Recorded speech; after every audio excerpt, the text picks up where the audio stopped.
안녕하세요. 톡톡사연 DJ 김은숙입니다. 여러분의 좋아요, 구독은 제작하는 데 큰 힘이 됩니다. 아직 안 누르셨다면 좋아요, 구독 한 번씩 부탁드릴게요. 그럼 오늘의 사연 시작하겠습니다. 안녕하세요. 저는 서울 중랑구에 살고 있는 30대 초반 여자입니다. 개인적으로 좀 심한 일을 당했는데 저는 괜찮은 줄 알았지만 주변에선 자꾸 심리치료나 병원을 다녀보라고 해서요. 저도 어딘가 하소연하고 싶기도 하고 해서 용기 내어 한번 얘기해 봅니다. 저는 2년 전에 결혼했고 아이는 없는 상태예요. 남편이나 저나 둘 다 신혼을 즐기고 싶었고 나이도 30대 초반 중반 정도였거든요. 그래서 어른들도 그닥 조급해하지 않으셨어요. 어머니 한 분만 빼고 말이죠. 암만 세상이 바뀌었다고 해도 나는 잘 모르겠다. 주변 보면 30 넘은 며느리 둔 애들 그렇게 마음고생들을 해. 애가 너무너무 안 생겨서 그렇게 피눈물을 흘린다더라. 뭐 우리 아들이야 남자라 상관없다지만 갖고 싶을 때 안 생기면 네가 고생이잖니. 안 그래? 아, 네, 어머니 말씀도 맞죠. 네, 저희도 생각이 아예 없는 건 아니라 마음은 있어요. 너무 걱정 안 하셔도 돼요, 어머니. 저는 간단하게 말을 맺었고 어머니는 저의 이런 반응을 탐탁지 않아 하셨어요. 물론 남편이 자기 엄마한테 충분히 어필하긴 했더라고요. 나는 엄마한테 몇 번이나 의견을 전했어. 우리가 알아서 한다고. 그러니 둘 다 있는 상황에선 얘기를 못 하시는 거지. 아, 나 없을 때 자기한테 그러셨나 본데 당신이 듣고 적당히 넘겨주라. 어른들은 그냥 결혼하면 바로 손주 보는 줄 아시잖아. 남편도 이렇게 양해를 구했고 저도 별로 크게 스트레스가 되진 않았어요. 어차피 시댁과 우리 신혼은 먼 편이었고 별로 접촉할 일도 없었거든요. 그리고 뭐랄까, 저는 결혼하면서 크게 환경이 바뀐 게 없었답니다. 친정도 가깝고 대학 때부터 친하게 지냈던 친구도 여전히 집 근처에 살고 있었어요. 자주 만났고요. 지금부터 이 친구 이야기로 쭉 끌고 나갈 예정이니 잘 들어주시면 좋을 것 같아요.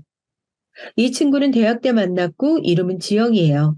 그때부터 얼굴도 화려하게 이쁘고 늘 남자친구가 있었어요. 그런데 매번 인기도 딱히 없고 연애도 별로 안 해본 제가 얘보다 먼저 결혼을 했고요. 그걸 많이 서운해 하더라고요. 미숙이 너 이렇게 빨리 결혼할 줄 정말 몰랐어. 그 오빠가 그렇게 좋아? 그리고 뭐가 급해서 빨리 하냐? 연애 더 실컷 하다가 결혼하지. 내가 볼 땐 너 전에 만났던 남자애가 훨씬 괜찮았는데 말이야.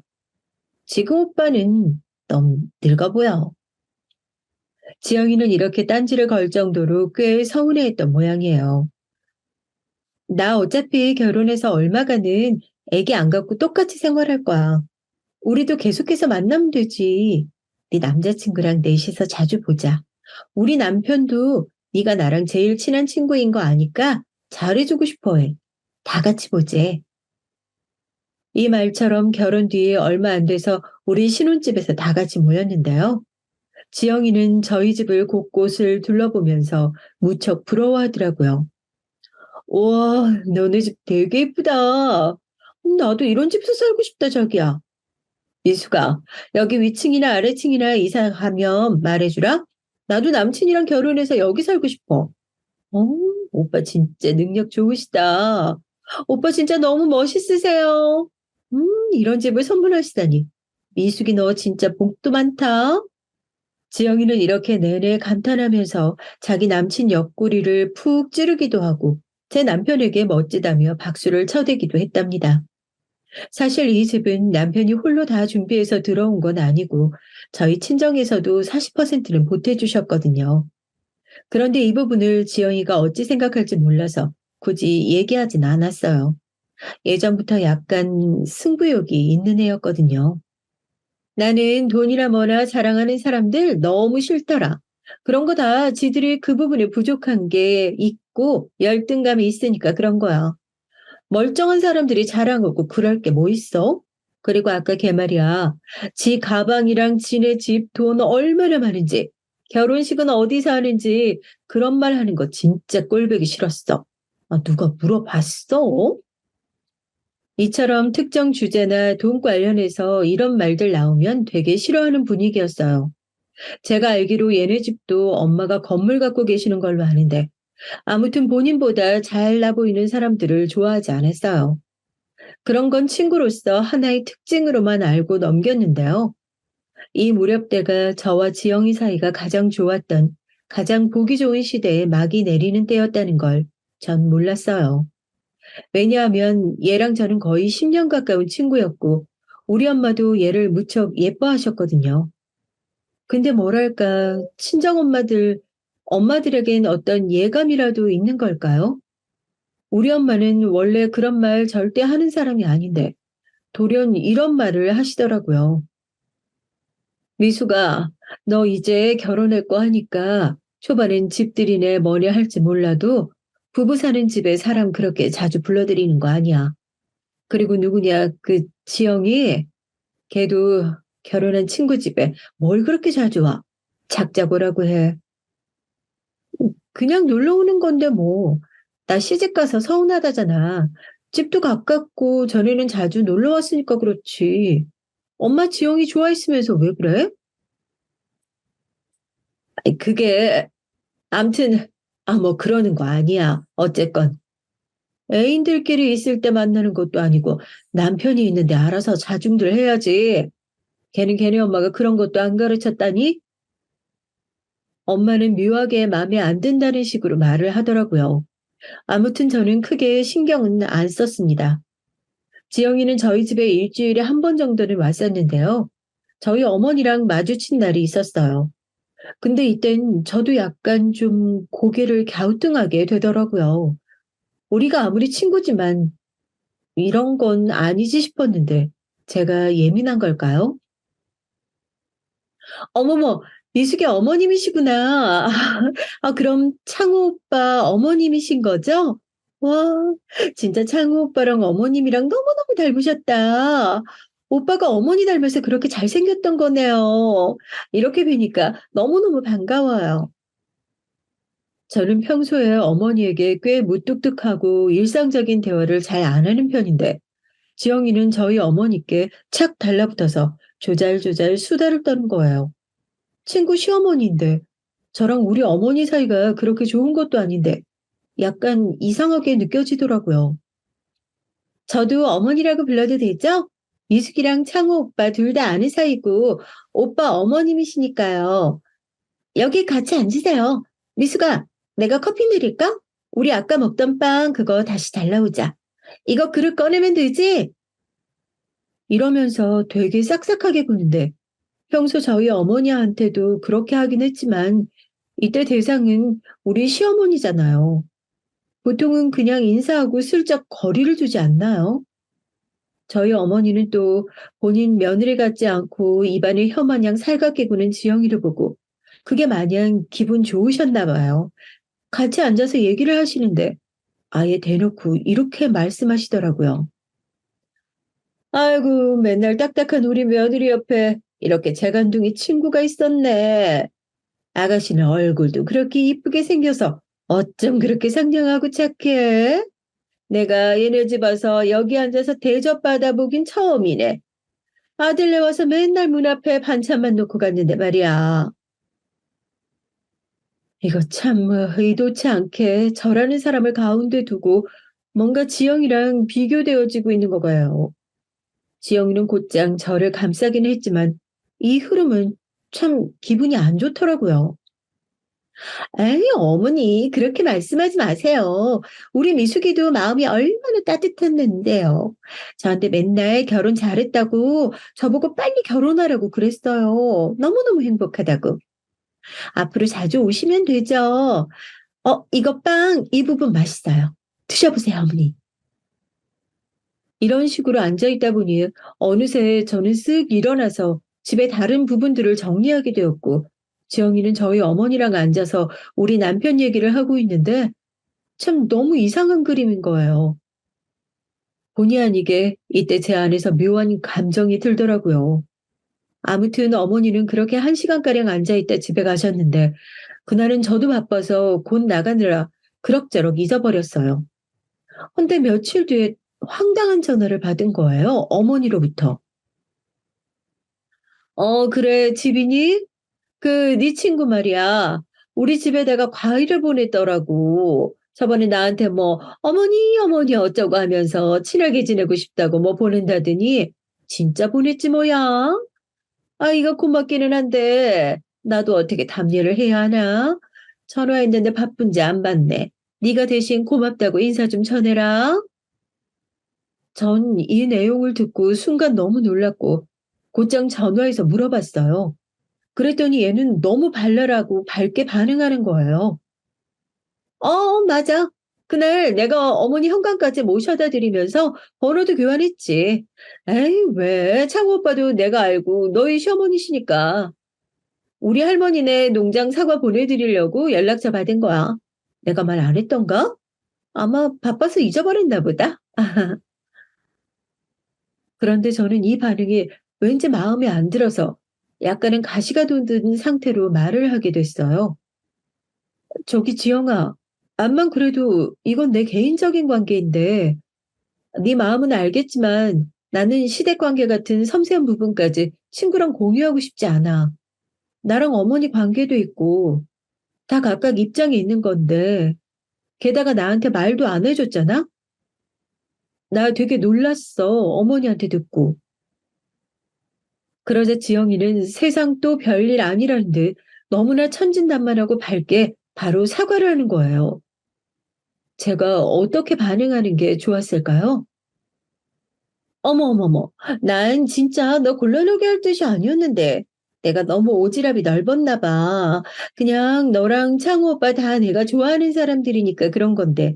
너가 불편하면 이제 연락 안 할게. 미안, 미안. 이렇게 나오는데 저도 불쾌했던 기분을 어떻게 더 해소하기도 그렇고 그냥 넘겼어요. 남편도 나중에 알았는데 제가 예민한 거라고 하더군요. 지영 씨 워낙 활발하고 사람 좋아하잖아. 나도 아까 엄마 전화해서 그 얘기 하더라고. 엄청 싹싹하고 밝다나. 그냥 자기가 너무 뭐라고 그런 거 아니야?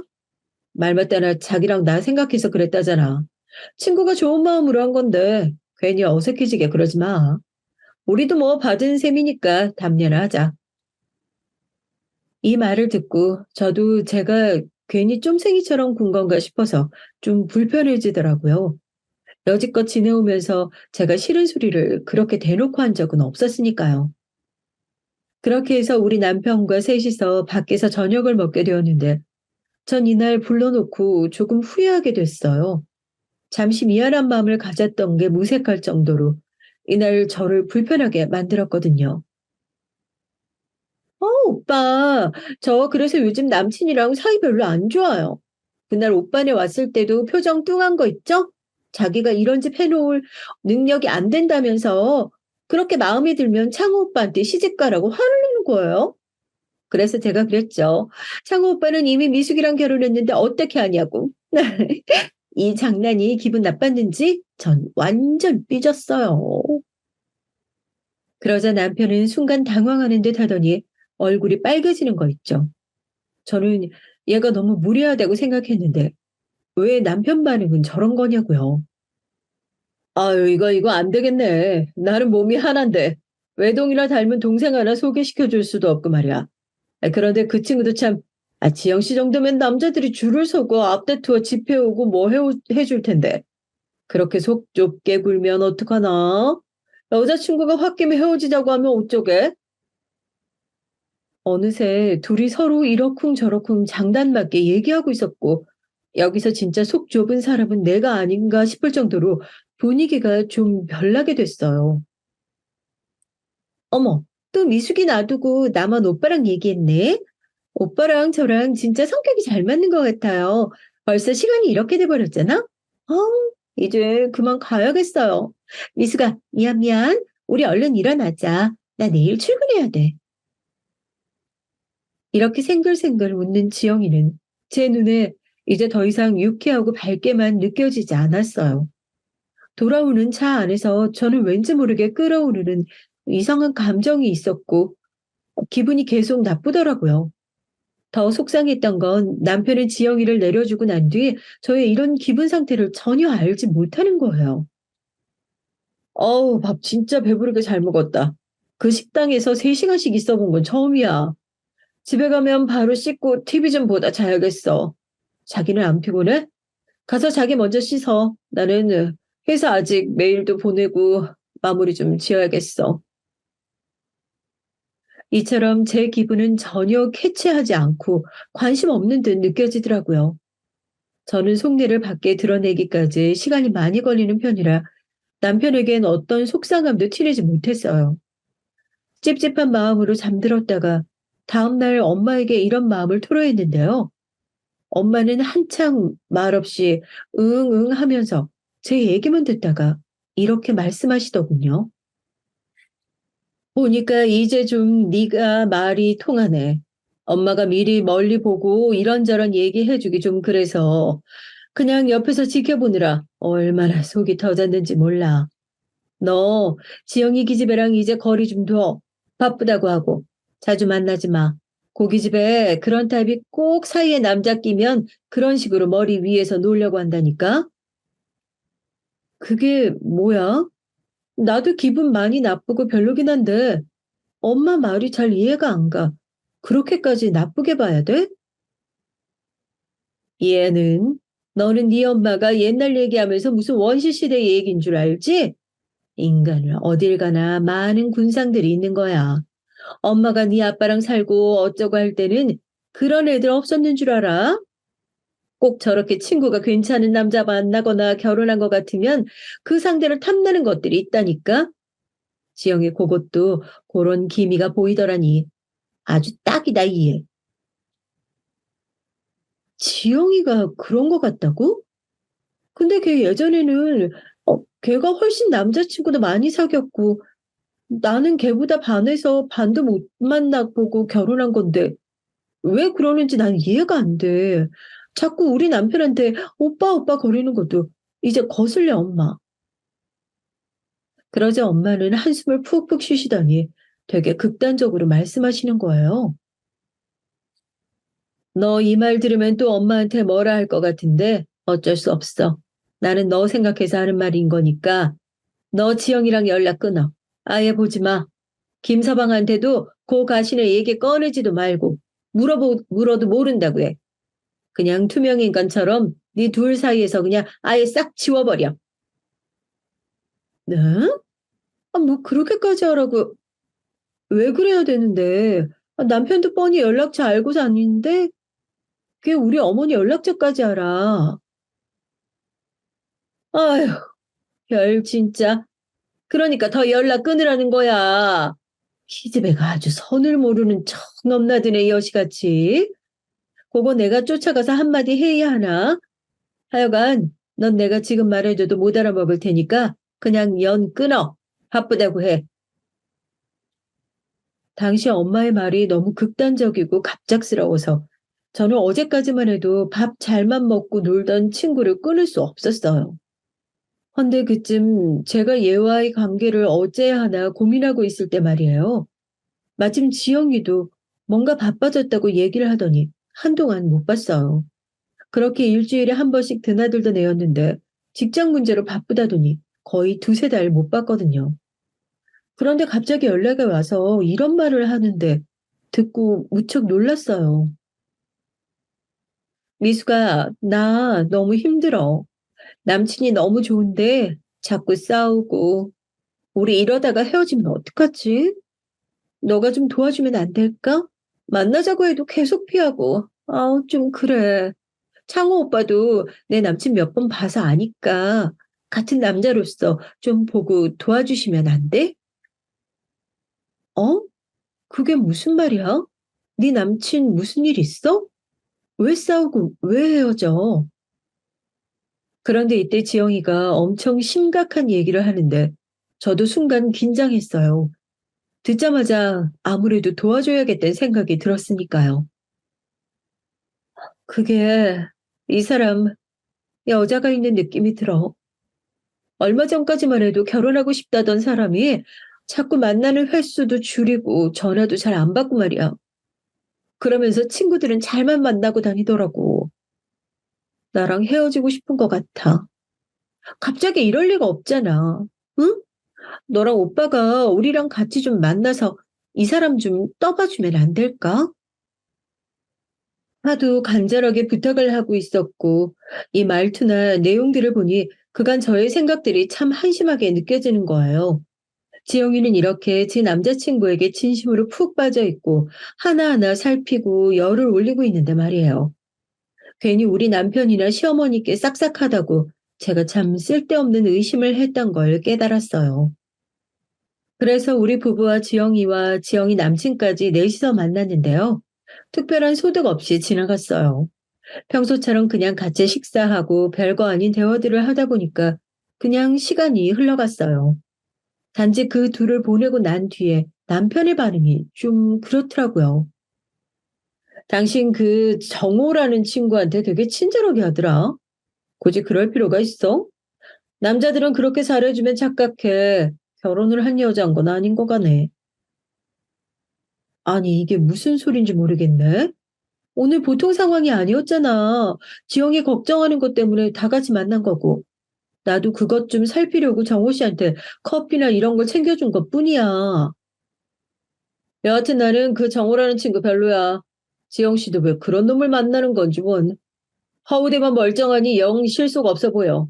아마 뒤로 여자 두셋은 더 만날 것 같은 기생오랍이야. 만날수록 그렇게 느껴진다니까?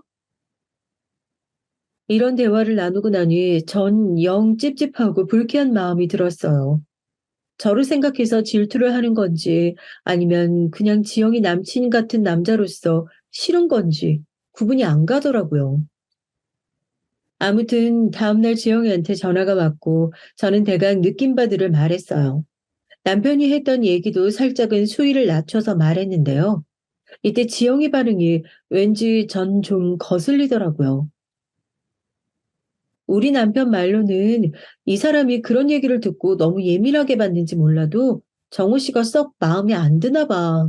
여자가 있고 어쩌고 여부야 우리는 모르지만 남편 말로는 정우 씨가 나한테도 너무 격이 없이 대화하는 느낌이라고 가벼워 보인다고 우스갯소리로 나한테 딴 생각 있는 줄 알았다며 뭐라고 하더라고. 아무튼 이건 그냥 농담으로 넘기고 널 그렇게 심적으로 힘들게 한다면 정리하는 게 좋을 것 같아. 이 말에 갑자기 지영이는 뭔가 불쾌한 듯 목소리가 굳어지더니 바로 이죽거리면서 받아치는 거예요. 제가 뭘 잘못한 걸까요? 어? 왜 그렇게 말을, 아, 야, 다 떠나서 내 남친이 왜 너를, 그럴 리가 없지. 그리고 너한테? 아, 야, 그건 너무 같다. 내가 있는데 왜 너한테 딴 생각을 품겠어. 말이 되는 소리를 해야지. 나 같은 애를 만나면서 너를? 안 되면 몰라도 무슨, 아, 내가 너무 쓸데없는 상담을 했나 보다. 얘기가 한창 산 너머로 가버렸네. 이제 신경 안 써도 돼. 그럼 나중에 연락할게. 안녕. 이러고 전화를 끊어버리더라고요. 저도 제가 별 얘기를 다 했나 싶었지만 지영이의 저 말에는 은연중 저를 무시하는 듯하는 게 느껴지더라고요. 여자로서의 입지론 자기가 더 우위에 있다는 느낌을 받았어요. 여하튼 저도 이때 남의 일에 다시는 참견하지 않겠다는 결심을 했고 얼마간 연락하지 않았거든요. 그런데 한 3주쯤 지나 정 근래 겪은 일 중 가장 황당한 일을 경험하게 됐죠. 모르는 번호로 전화가 왔길래 받았는데 순간 너무 놀라서 말이 안 나오지 뭐예요? 네, 누구시라고요? 정, 아, 네. 지영이 남친 그 정우 씨요? 아, 네. 저기 무슨 일이세요? 그게, 저기, 저랑 지영이 며칠 전에 헤어지게 됐어요. 우리 이제 안 보게 되었거든요. 아무튼 그걸 떠나서 시간 좀 되실까요? 제가 미숙 씨 좀 따로 배웠으면 하거든요. 이게 뭐 뚜렷한 용건이 있는 건 아니지만 아무튼 좀 배워도 될까요? 전 여기서 이상한 낌새가 느껴져서 얼른 전화를 마무리 짓고 끊었고요.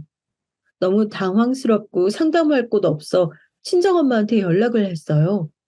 엄마는 듣자마자 아주 펄펄 뛰셨죠. 얘, 너 전화 잘 끊어버렸다. 그거 미친놈 아니니? 아니, 여친의 친구가 그냥 친구도 아니고 결혼해서 남편까지 끼고 넷이 만났으면 뭘 따로 봐? 그런 놈이니까 지영이랑 헤어졌나 보구만. 됐어. 이제 그 놈도 다 차단해버리고 싹 다 삭제해. 지영이는 뭐 그딴 거랑 만나가지고 너한테 이렇게 민폐를 끼치니? 그러게 내가 뭘 했어. 지영이랑도 인연 끊으랬지. 말을 안 들어 너는. 결국 좋은 소리는 못 듣고 이래저래 저도 고민이 많아지던 차 갑자기 엄마가 이런 말을 하시더라고요.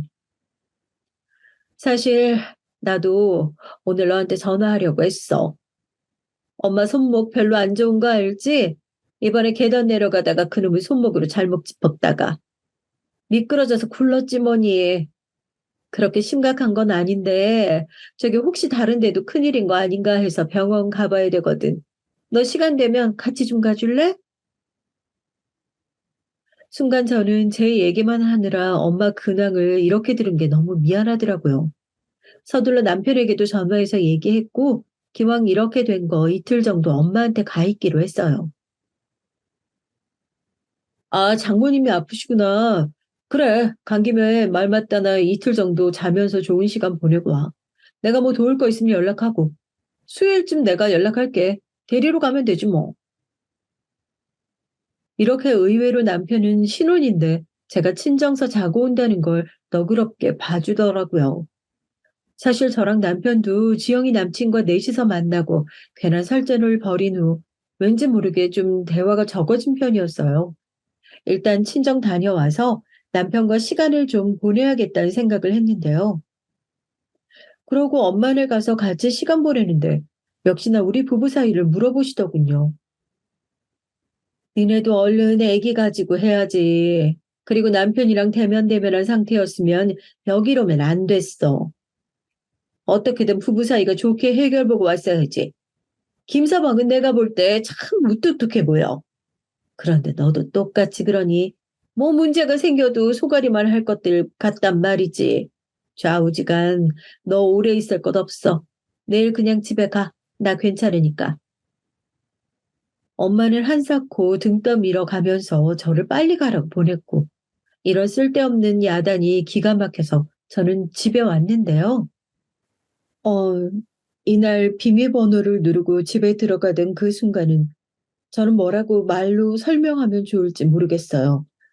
다시 그 전으로 돌아가고 싶은 건지 아니면 그런 일이 있어서 잘 되었다고 해야 하는 건지 모르겠지만 아무튼 그날 저는 문을 열고 들어간 제 집에서 어마어마한 영화 같은 장면을 맞닥뜨리게 되었답니다. 저를 제일 먼저 반긴 것은 다름 아닌 지영이었어요. 미수가, 너 내일 온다고. 아니, 그렇죠. 이렇게 저를 알아보고 인사해 주었어요. 제 집에서. 이 집에 몇 번이나 놀러 왔지만 비밀번호 같은 걸 알 리 없을 테니 당연히 누가 열어줘서 들어왔을 테고. 얘가 저도 없는 우리 집에 이렇게 온 건 깜짝 파티라도 열어주려고 온 것이었을까요? 그랬으면 현재 제가 이렇게 홀로 서 있는 입장이 되진 않았을 텐데 말이에요.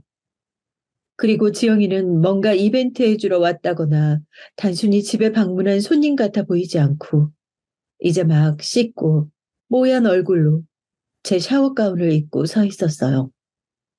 저는 그 모습을 보고 짧게 읊조렸죠.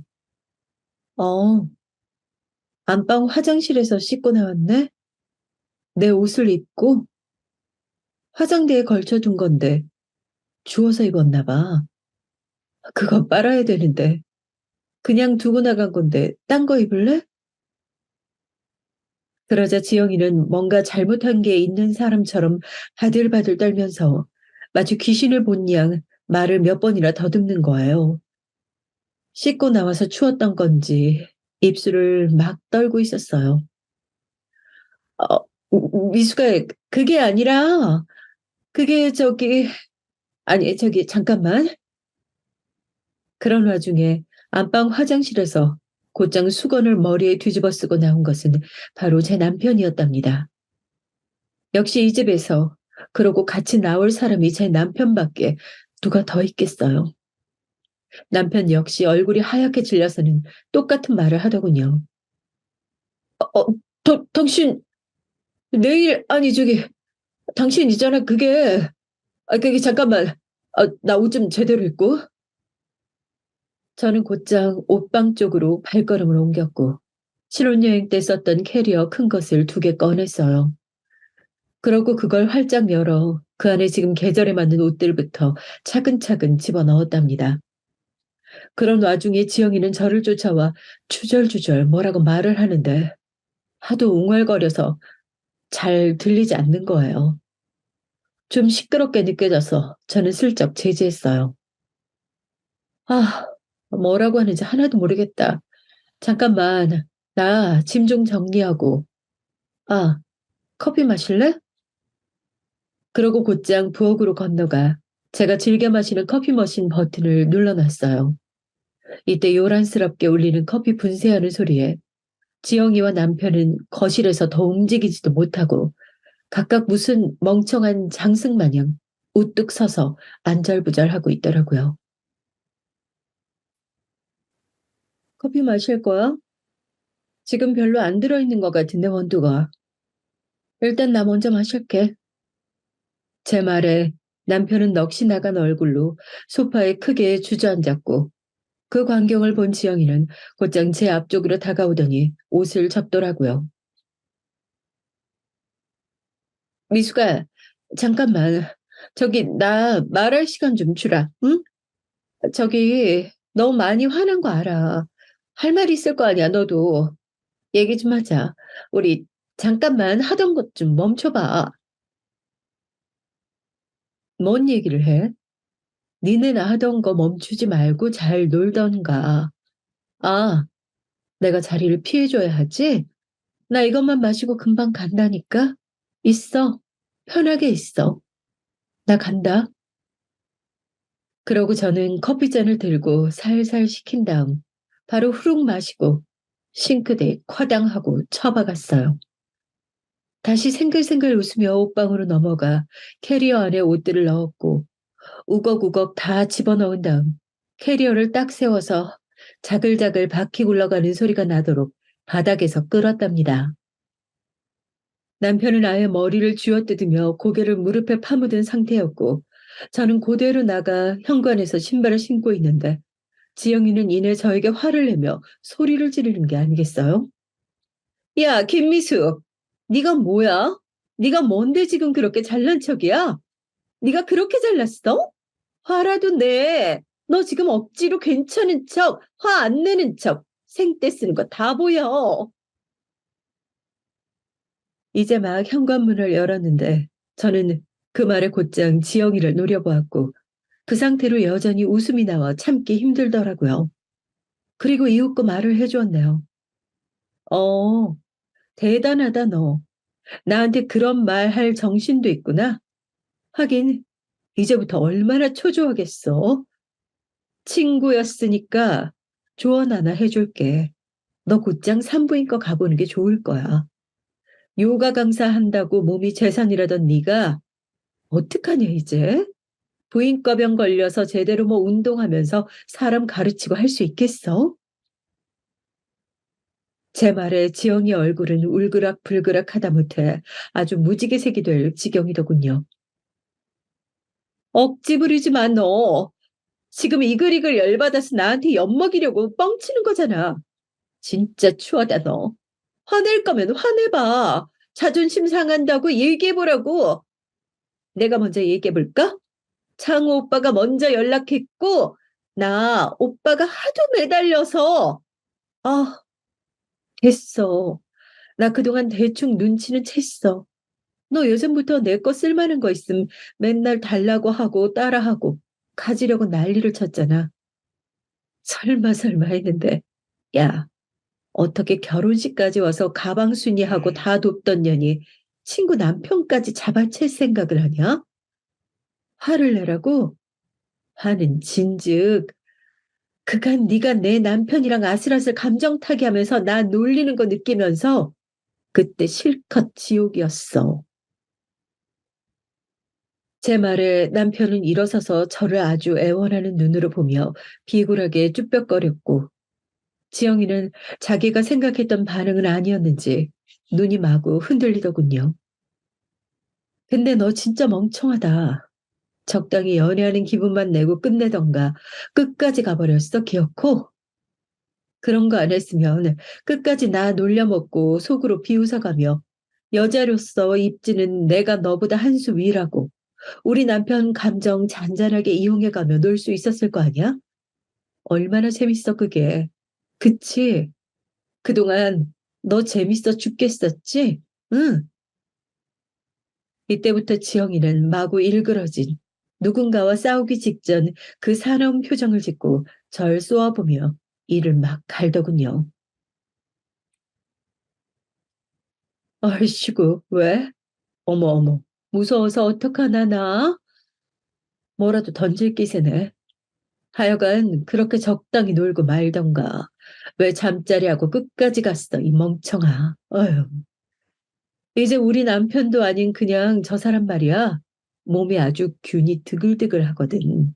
나 부인과 치료 꾸준히 받고 있었고, 애기 갖는 거 좀 시간 늦춰야겠다고 너한테 상담했던 것도 그것 때문이거든.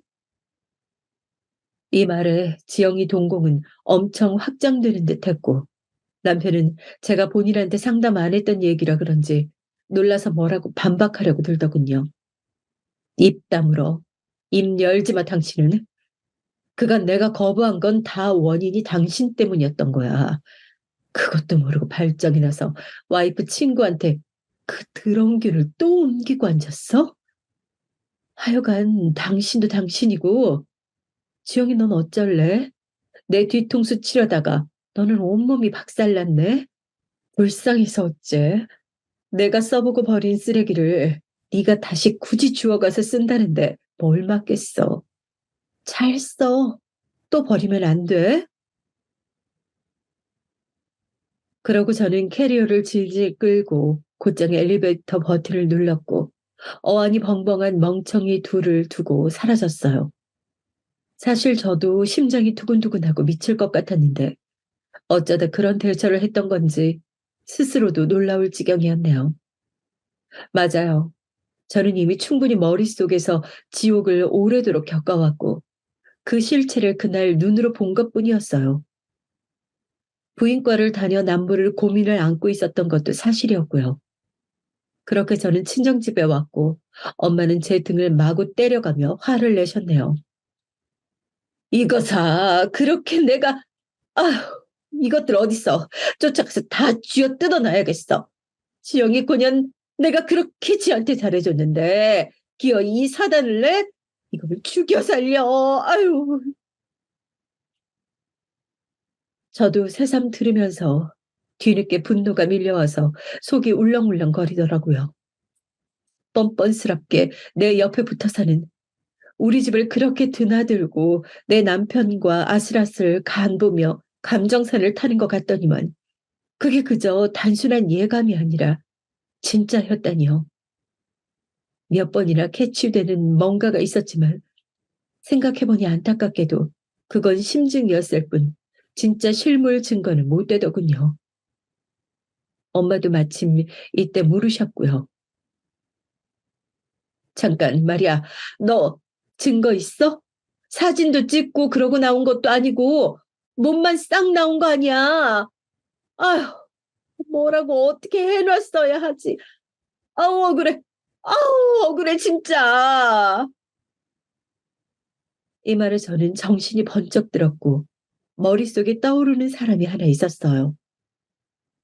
누구건 뭐건간을 붙잡고 증거랄 것만 제가 잡아내서 지영이와 남편을 정말 차근차근 숨도 못 쉬게 조이고 싶었거든요.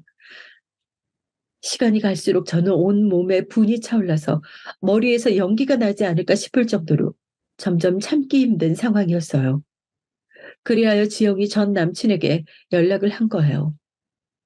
전 연락은 제가 야멸차게 끊어버렸는데 먼저 하려니까 좀 조심스럽더라고요. 아무튼 어렵게 전화를 걸었어요. 안녕하세요. 저기 저번에 뭔가 할 말이 있으신 듯 했는데 그게 뭔가 해서요. 특별히 저한테 하실 말씀이라도 있으셨던 건가요? 이렇게 물으면서도 저는 만약 제 남편과 지영이에 관해 관련된 게 아니라 쓸데없는 용건이면 단칼에 자를 생각이었어요. 좀 떨리는 마음으로 꽤 불편한 상태로 연락해 봤는데 역시는 역시였답니다. 안녕하세요. 사실 저도 그때 연락드리면서 조심스럽더라고요. 편하게 연락할 관계는 아니니까요. 근데 좀 외람되지만요. 거기 그쪽 남편분이랑 지영이 이렇게 말씀드리면서 죄송하지만 그것 때문에 할 얘기가 있던 거예요. 솔직히 저도 잊어보려고 했는데 너무 분이 안 풀려서 여기서 저는 눈이 번쩍 뜨였고 심장이 쿵쿵쿵 뛰더라고요. 뭔가 찾았다는 생각이 들기도 했고 반면 내가 그동안 의심해 오던 불쾌한 상황들과 내가 직접 눈으로 봤던 증거 외에 뭔가를 또 보게 되는 거구나 싶어서 일단 마음을 단단히 먹었어요. 얘기를 좀 나눠보니 이분은 훨씬 일찍 눈치를 챘더군요. 저는 진즉 알 수밖에 없었죠. 지영이네 집 자주 드나들었고 서로 핸드폰도 수시로 보는 사이였으니까요. 언젠가부터 안 보여주려고 했고 아무튼 그들에 관해선 필요한 증거가 있으시다면 당장 보내드릴 수 있어요. 여기서 저는 침이 꿀꺽하고 넘어가더라고요. 일단 숨을 고르고 다시 들었어요. 안 그래도 제가 지영이랑 헤어진 건 걔가 그쪽 남편분, 그러니까 창호 형님이랬던가요? 그분과 몰래 연락하는 카톡을 봤거든요. 비밀 메시지로. 그래서 제가 먼저 4시 만나게 해달라고 요청했고, 말은 안 하고 그날 그 형님 낌새를 살핀 것뿐이에요. 그럼 정호 씨가 만나자고 자리를 만드셨던 거예요? 저보고는 그렇게 말 안 했거든요. 정호 씨한테 여자가 있는 것 같다고 좀 봐달라면서 4시 만나자고 했던 거예요. 근데 아니었나 보네요. 이 말에 이분은 왈칵 화가 났는지 못 참으시더라고요. 뭐라고요? 제가요? 웃기네요, 진짜.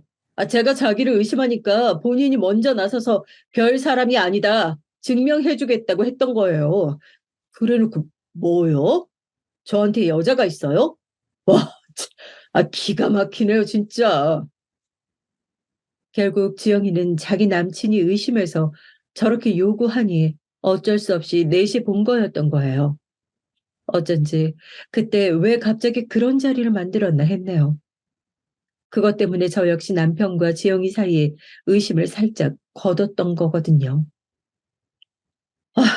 이미 헤어졌지만 저는 증거를 많이 갖고 있고요. 필요하시다면 다 드릴 수도 있어요. 자꾸 거짓말 하는 거 걸리고 여친 집 앞에 웬 남자 차 있고 설마 설마 했는데 그게 그 창호 형님이었더라고요. 저야 헤어지면 그만이지만 아니 헤어지고서도 솔직히 기분이 더럽긴 해요. 근데 그쪽은 저기 더 힘드시겠네요. 그 차가 저희 남편 차였다고요? 솔직히 저는 제가 눈으로 직접 본 증거는 없었는데 저 일단 눈으로 못 볼 꼴은 있었어요. 그런데 정호 씨는 좀 더 아시는 게 많았나 봐요. 말로 설명드리기보다 그냥 사진 다 보내드릴게요. 지영이가 하도 잡아떼서 저도 열받아서 남겨뒀던 건데 제가 갖고 있어서 뭐 하겠어요. 걔 제가 알기로 두 분 결혼하시고 얼마 안 됐을 때부터 창호 형님한테 몰래 연락하고 있었더라고요. 그리고 이미 아신다니 말하는 거지만 창호 형님도 어지간히 지영이한테 추파 던지시던데요. 일단 한번 다 확인해 보세요. 저는 이런 동정과 걱정까지 받아가면서 그 증거들을 다 받았고요. 뒤늦게 분노가 추가적으로 몰려오면서 제 눈으로 확인한 증거들을 토대로 복수를 계획하게 되었어요. 왜냐하면 정말 가관도 아니더라고요. 그중 저를 가장 열받게 했던 건 넷이서 만난 날, 그날도 뒤에서 몰래 연락하면서 이딴 말을 짓거렸던 내역이었어요. 오빠, 왜 미숙이한테 정호가 관심 있어 보인다는 쓸데없는 말을 했어? 미숙이가 그 짧은 순간 나보다 지가 더 예뻐서 내 남친이 관심 가진 줄 착각했을 거 아니야. 기가 막혀 진짜. 걔는 맨날 나한테 밀렸어. 나한테 안 된다니까? 그건 그냥 내가 정호 씨한테 질투나서 한 말이야. 그날 보니까 꼴 보기 싫더라고. 별 뜻 없이 한 말이야. 당연히 자기랑 와이프랑 어떻게 비교해. 자기는 내가 첫눈에 반해버린 사람인데 진짜 심장이 멎는 줄 알았다니까. 이따위 대화들을 나누면서 이들은 얼마나 스릴 있고 재밌었을까요? 계속 우리 남편이며 심지어 시어머니한테도 생글생글 웃어가면서 계속 알짱거리던 지영이 저한텐 전혀 그런 의도가 없는 듯 아주 뻔뻔하게 굴었어요.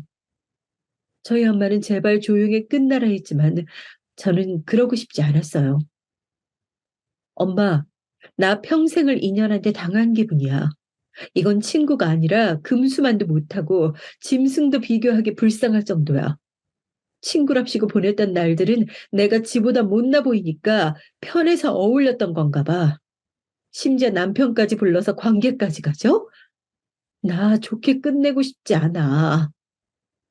아휴, 모르겠다. 네가 내 말을 언제는 들었니? 그럼 다 됐으니까 너한테 손해만 안 가게 해. 일 더 안 커지게 마무리 잘해봐. 그렇게만 된다면 뭐가 문제겠어. 그래서 저는 머리를 열심히 굴려 일단은 남편에게 특별히 뭔가 경고를 한다든지 연락 같은 것을 일절 취하지 않았어요. 남편은 계속 안절부절 제 눈치를 받고 잠깐 친정에서 머리만 식히겠다고 했더니 외려 벌벌 떨더라고요. 그래, 여보. 나 기다리고 있을게. 기다리고 있어, 정말. 자기가 생각하는 그런 일들, 아니. 내가 다 잘못했어. 제발 기다릴게. 연락 줘야 해? 응? 우선은 저는 알겠다고 답하고 한숨을 훅 쉬며 끊었고 엄마 집에 있으면서 며칠을 고민해 보았답니다. 남편도 남편이지만 지영이 인연을 먼저 싸그리 다 망가뜨리고 싶었어요. 먼 낯짝인지 저희 친정집까지 찾아왔고 엄마는 아무것도 모르는 척 애써 외면하며 들어오셨다더군요. 어우, 그거 미친년이야 진짜. 아직도 니랑 내가 만만한 거지. 할 말이 있다고 오해가 있는 것 같다면서 과일 바구니 들고 왔지 뭐냐? 나 당뇨 있어서 이런 거 못 먹는다고 너랑 연락하고 오던지 하라고 그냥 보냈어. 이 말에 저는 활활 타올라 빠르게 여기저기 알아보면서 자문을 구했고 급기야 일을 저질렀답니다. 그건 지영이가 요가 강사로 일하는 상가 커뮤니티에 익명의 글을 올려 유부남 꼬셔서 바람 피운 강사가 있다고 슬쩍 인상착의를 흘리는 일이었어요. 그리고 많은 이들이 보도록 조회수가 1000이 될 때까지 기다렸다가 삭제했답니다. 결국 소문은 순식간에 나버렸는데 반응이 바로 왔던 건지 지영이는 저한테 한 3일 뒤쯤 전화해서 난리를 치더군요. 김미숙, 너 이런 애였어? 제대로 확인도 안 하고 내가 그렇게 설명했다고 했는데 너 나를 유부남이랑 바람난 상간녀로 만들었더라? 나 그런 글 쓴 적 없는데? 그리고 그거랑 상관없이 너 웃긴다. 상간녀 타이틀 막상 머리에 써보니까 분해? 아니라는 증거 한번 촘촘히 따져 줘봐. 그리고 생사람 잡지 마. 내가 썼던 증거 있어? 지영이는 여지껏 대학일을 살아오면서 자기한테 순둥하게 받아주기만 하던 제가 반격한 것에 꽤 충격을 받았더라고요. 그리고 남편에게도 통보했어요. 나는 당신이랑 다시 살아볼 생각인데 계속 지영이 만날 거야?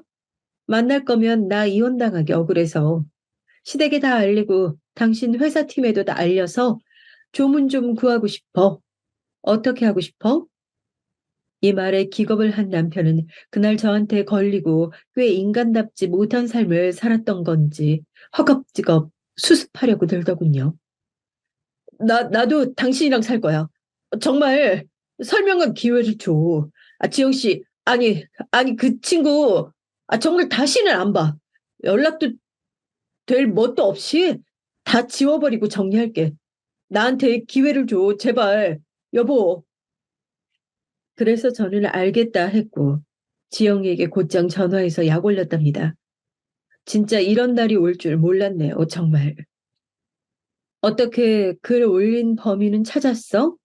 요가 학원 망하게 생겼다며? 이제 어떻게 할 거야? 네 말 듣고 나도 그 커뮤니티 가입해서 봤더니 난리가 났더라. 너 상간녀로 찍혀서 그렇게 회원들이 환불하고 상가 건물에 항의했다며? 세상에 남편 뺏긴 아줌마들이 되게 많나 봐. 감정이입해서 다 너한테 폭탄을 쏟아붓던데? 아, 왜 전화했어? 너 진짜 죽을래? 이게 정말. 저는 지영이가 대꾸할 시간도 주지 않고 바로 세게 쪼아댔어요. 그건 그렇고 너 어떡할래? 우리 남편이랑 더 만날 거야? 부인과는 가봤어? 약이라도 빨리 먹어야 되는 거 아니야? 학원 잘린 거보다 몸 난리 나는 게 더 먼저잖아. 그래야 잘려도 어디 가서 일을 구하지. 그러다가 너 실업자 돼. 어쩌려고 그래? 야, 이게 진짜 네 말 다 개뻥인 거 알거든? 나 몸 멀쩡해. 말 나왔으니까 말인데 좋아. 이제 다 까놓고 말하자. 내가 뭐 좋아서 만났겠어? 네가 그 사람 외롭게 했다며. 그렇게 너로는 만족이 안 됐다고 징징대더라 창호 오빠가. 얘기 좀 들어주다가 술김에 그렇게 된 거야. 나 그렇게 나쁜 애 아니라고. 전 웃기지도 않아서 바로 받아쳤어요. 어머, 얘 좀 봐. 사람 말에 개똥으로 하네. 너도 지금 똑똑히 들어서 알고 있는 거 아니야? 내가 그 사람 외롭게 했다고? 왜 외롭게 했겠어? 균이 옮아서 병원 다녀야 하니까 거리 둔 거였지. 그 말을 듣고도 생각을 연결할 줄 모르네. 너 진짜 멍청하다. 머리가 안 되니까 몸으로 돈 벌어야 되는데 그 몸으로 일할 수 있겠냐고. 그리고 우리 남편 너랑 안 만난대. 제 말에 멈칫한 지영이는 그나마 지보다 돈 있고 뭐 있어 보이는 우리 남편이 지를 버릴 리가 없다고 생각했나 봐요. 뭐? 야, 너 웃기지 마. 어디서 이간질이야? 나 어제도 오빠랑 있었어. 웃기고 있네, 진짜. 와, 세계의 사랑이네. 그래서 안심했어? 너랑 왜 있었는지 이유야 난 모르지. 너 적당히 갖고 놀다가 버릴 건가 봐. 좀 전에 나한테 네 욕을 그렇게 하던데? 아쉽다. 녹음해서 들려줄 걸 그랬나 봐. 너 직장도 잘리고 우리 남편한테 버림받고 불쌍해서 어떡해? 그러자 지영이는 저에게 욕을 해대는데 전화를 끊어버렸네요. 그 후로 저는 그간 받아둔 증거들을 싹 모아서 남편에게 이혼 통보를 했답니다. 안 하겠다고 하지 않았냐던 남편이 난리를 치고 물고 늘어지고 어머니까지 오셔서 마구 항의를 하시길래 저는 증거들 다 제시했어요. 회사에 다 불겠다고 엄마까지 나섰고요. 어머니, 지금 너무 주제 모르시는 것 같아요. 이혼 안 한다고 했으면서 이런 게 어딨냐고요? 어머니 아들이 며느리 친구랑 놀아난 건 눈 감고 안 보고 싶으시죠? 자꾸 이러시면 저 괘씸죄로 계속해서 더 돈 요구할 거고요. 어머니 아들 회사에도 다 불어버릴 거예요. 어머니는 결국 이런 부분에서 멈칫하시고 남편도 저한테 뭐 입이 100개라도 할 말이 있겠나요?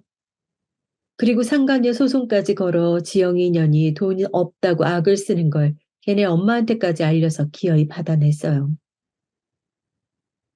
이런 일로 연락드리기 싫었는데 진짜 어쩔 수가 없어서요. 이번에 돈 안 주시면 저 화병 나서 죽을 것 같아요. 진짜 사고 칠 것 같은데. 그냥 이 돈 주시고 딸 뒤처리 하실래요? 아니면 일 크게 만드실래요? 간만에 연락이 된 지영이 어머니는 이 소식에 기겁을 하셨고 어쨌건 본인 자식 편에 서서 뭐라 뭐라 수습하시려다가 결국 돈 주시고 연락을 끊으시더라고요. 그래서 저는 이래저래 금전적으로 없는 것보다 나은 돈을 받아 챙겨 이혼했고요. 지영이는 대학 동기인 친구한테 들은 얘기로 오죽 지인이 없고 뭐가 없으면 거기까지 연락이 가서 일자리를 소개시켜달라고 했다네요. 여하튼 상황은 안 좋은 걸로 알고 그 이후의 근황은 모르겠네요. 남편은 이혼하는 끝물에 저를 엄청 원망하는 듯 하더니 이유가 있었더라고요. 이혼하면 안 되는 아주 극보수적인 시댁 집안에서 사람이 아닌 존재로 찍혀서 따로 나와 산다고만 들었어요. 뭔가 지원도 못 받고 험한 상황이 있을 걸 예상하니 이혼하기 싫었나 봐요. 그러더니 더더욱 저런 꼴을 당해도 싸다고 생각합니다. 저는 이제 앞일을 어떻게 할지, 뭘 할지 정하지 않았지만 이혼으로 인해 생긴 돈이 얼마 있으니까요. 상처받은 마음은 돈으로 잘 치료하고 새 길을 살아보려고 해요. 그럼 모두들 건강하시고 아프신 분은 없길 바랍니다. 감사합니다. 안녕하세요. 저는 30대 후반의 결혼 6년 차 워킹맘입니다. 최근에 시댁을 초토화시킨 커다란 사건이 있어 이렇게 사연을 쓰게 되었네요. 우선 저는 나름 베테랑이라 자부하는 15년 차 간호사입니다. 10년 전 지금 있는 병원으로 이직한 지 얼마 안 되어 적응하기 바빠 누군가를 만날 시간조차 없던 때 남편이 작은 교통사고로 입원을 하게 되었고 그때 남편을 처음 만나게 됐어요. 열정으로 가득했던 젊은 시절엔 하루에 4시간을 자며 쉴 새 없이 일하던 워커홀릭이었답니다. 빡빡한 스케줄 근무에 연애는 고사하고 밥 먹을 시간조차 쪼개가며 지냈었죠. 눈이 참 많이 내리던 겨울날 입원 병동 야간 당직을 섰고 남편이 깁스를 한 발로 목발을 짚은 채 다가와 수고가 많다며 따뜻한 캔커피를 건네주더라고요. 창가 앞에 놓인 작은 테이블의 첫 만남이었지만 우리 많은 얘기를 했었고 이후로 지루하던 나이트 근무가 계속 기다려지더라고요. 남편이 퇴원을 하던 때쯤엔 우린 정식으로 교제를 시작했었고 그렇게 4년이란 연애 후 결혼에 골인을 하여 눈에 넣어도 안 아픈 제 딸을 얻게 되었답니다. 노산에 가까운 나이인지라 출산 후 몸을 회복하는 데 시간이 꽤 걸렸었죠. 딸아이가 너무나 어려 손이 많이 가지만 워낙 인력심이 많던지라 아이가 돌이 지나자마자 복직을 생각했었어요. 그리고 남편에게 제 생각을 얘기했죠. 그래, 당신이 원하는 대로 하자. 서윤이는 베이비시터를 구하거나 엄마나 장모님한테 말씀드려 부탁해보지 뭐. 고마워요, 여보. 항상 나를 존중해주는 남편 덕에 어린 딸아이의 걱정도 조금은 사그라드는 듯 했죠. 그렇게 시간이 흘러 딸 서윤이 돌잔치 날이 왔어요. 동서 복직한다며? 어머니한테 얘기 들었어. 서윤이 이제 돌이야. 한창 엄마 손길이 필요할 시기라고. 간호사 일이 뭐 대수라고. 서방님 벌이가 부족한 것도 아니고. 도대체 무슨 생각으로 벌써 복직을 한다는 거야? 맞아요, 형님. 아무리 못해도 서윤이 유치원 들어가는 건 보고 복직하셔야 하는 거 아니에요? 형님 없어도 그 병원 잘 돌아갈 거예요. 다시 한번 생각해 보세요. 남편도 시부모님도 다 허락한 복직을 방해하는 자들이 있었어요. 바로 동갑내기 형님과 동서였어요. 이 둘은 대학 시절부터 원래 알고 지내던 친구 사이였다고 그래요. 아주버님과 형님은 10살이란 나이 차이로 극복하고 만나 결혼 후 서방님과 동서를 소개해 주어 인연을 맺게 해줬다고 합니다. 현재도 같은 병원에서 일하며 돈독한 우정을 보여주고 있어요. 그런 둘 사이에 끼기란 여간 어려운 일이 아니었죠. 더군다나 저보다 한참이나 어린 데다 제 직업은 은근히 무시하는 눈치였거든요. 둘은 의사이긴 하지만 작은 개인 병원 페이닥터로 저처럼 월급을 받는 입장이었어요. 그럼에도 마치 의사와 간호사는 주인과 그 주인을 따르는 하인 마냥 간호사를 하대하는 모습을 종종 보여서 눈살을 찌푸린 적이 한두 번이 아니었답니다. 걱정은 감사해요, 형님. 동서도. 하지만 저는 지금도 제가 빠른 복직을 하는 거라 생각하지 않아요. 저야 뭐 그 누구보다 서윤이 유치원 가는 모습까지 옆에서 봐주고 싶죠. 하지만 저도 제 일이 있고 어머님, 아버님도 모두 허락한 거예요. 그 부분은 더 이상 언급하지 않았으면 좋겠습니다. 지금도 쓸데없는 오지랖에 비꼬는 듯한 둘의 말투까지 화가 조금은 났지만 최대한 참아가며 정중히 말했어요. 그러자 둘은 서로 눈빛을 주고받더니 콧방귀를 끼며 귓속말을 하더라고요. 고작 의사 시다바리 주제에 무슨 대단한 일 한다고 저러는지. 그러니까 두고 보면 병원장 되는 줄 알겠어.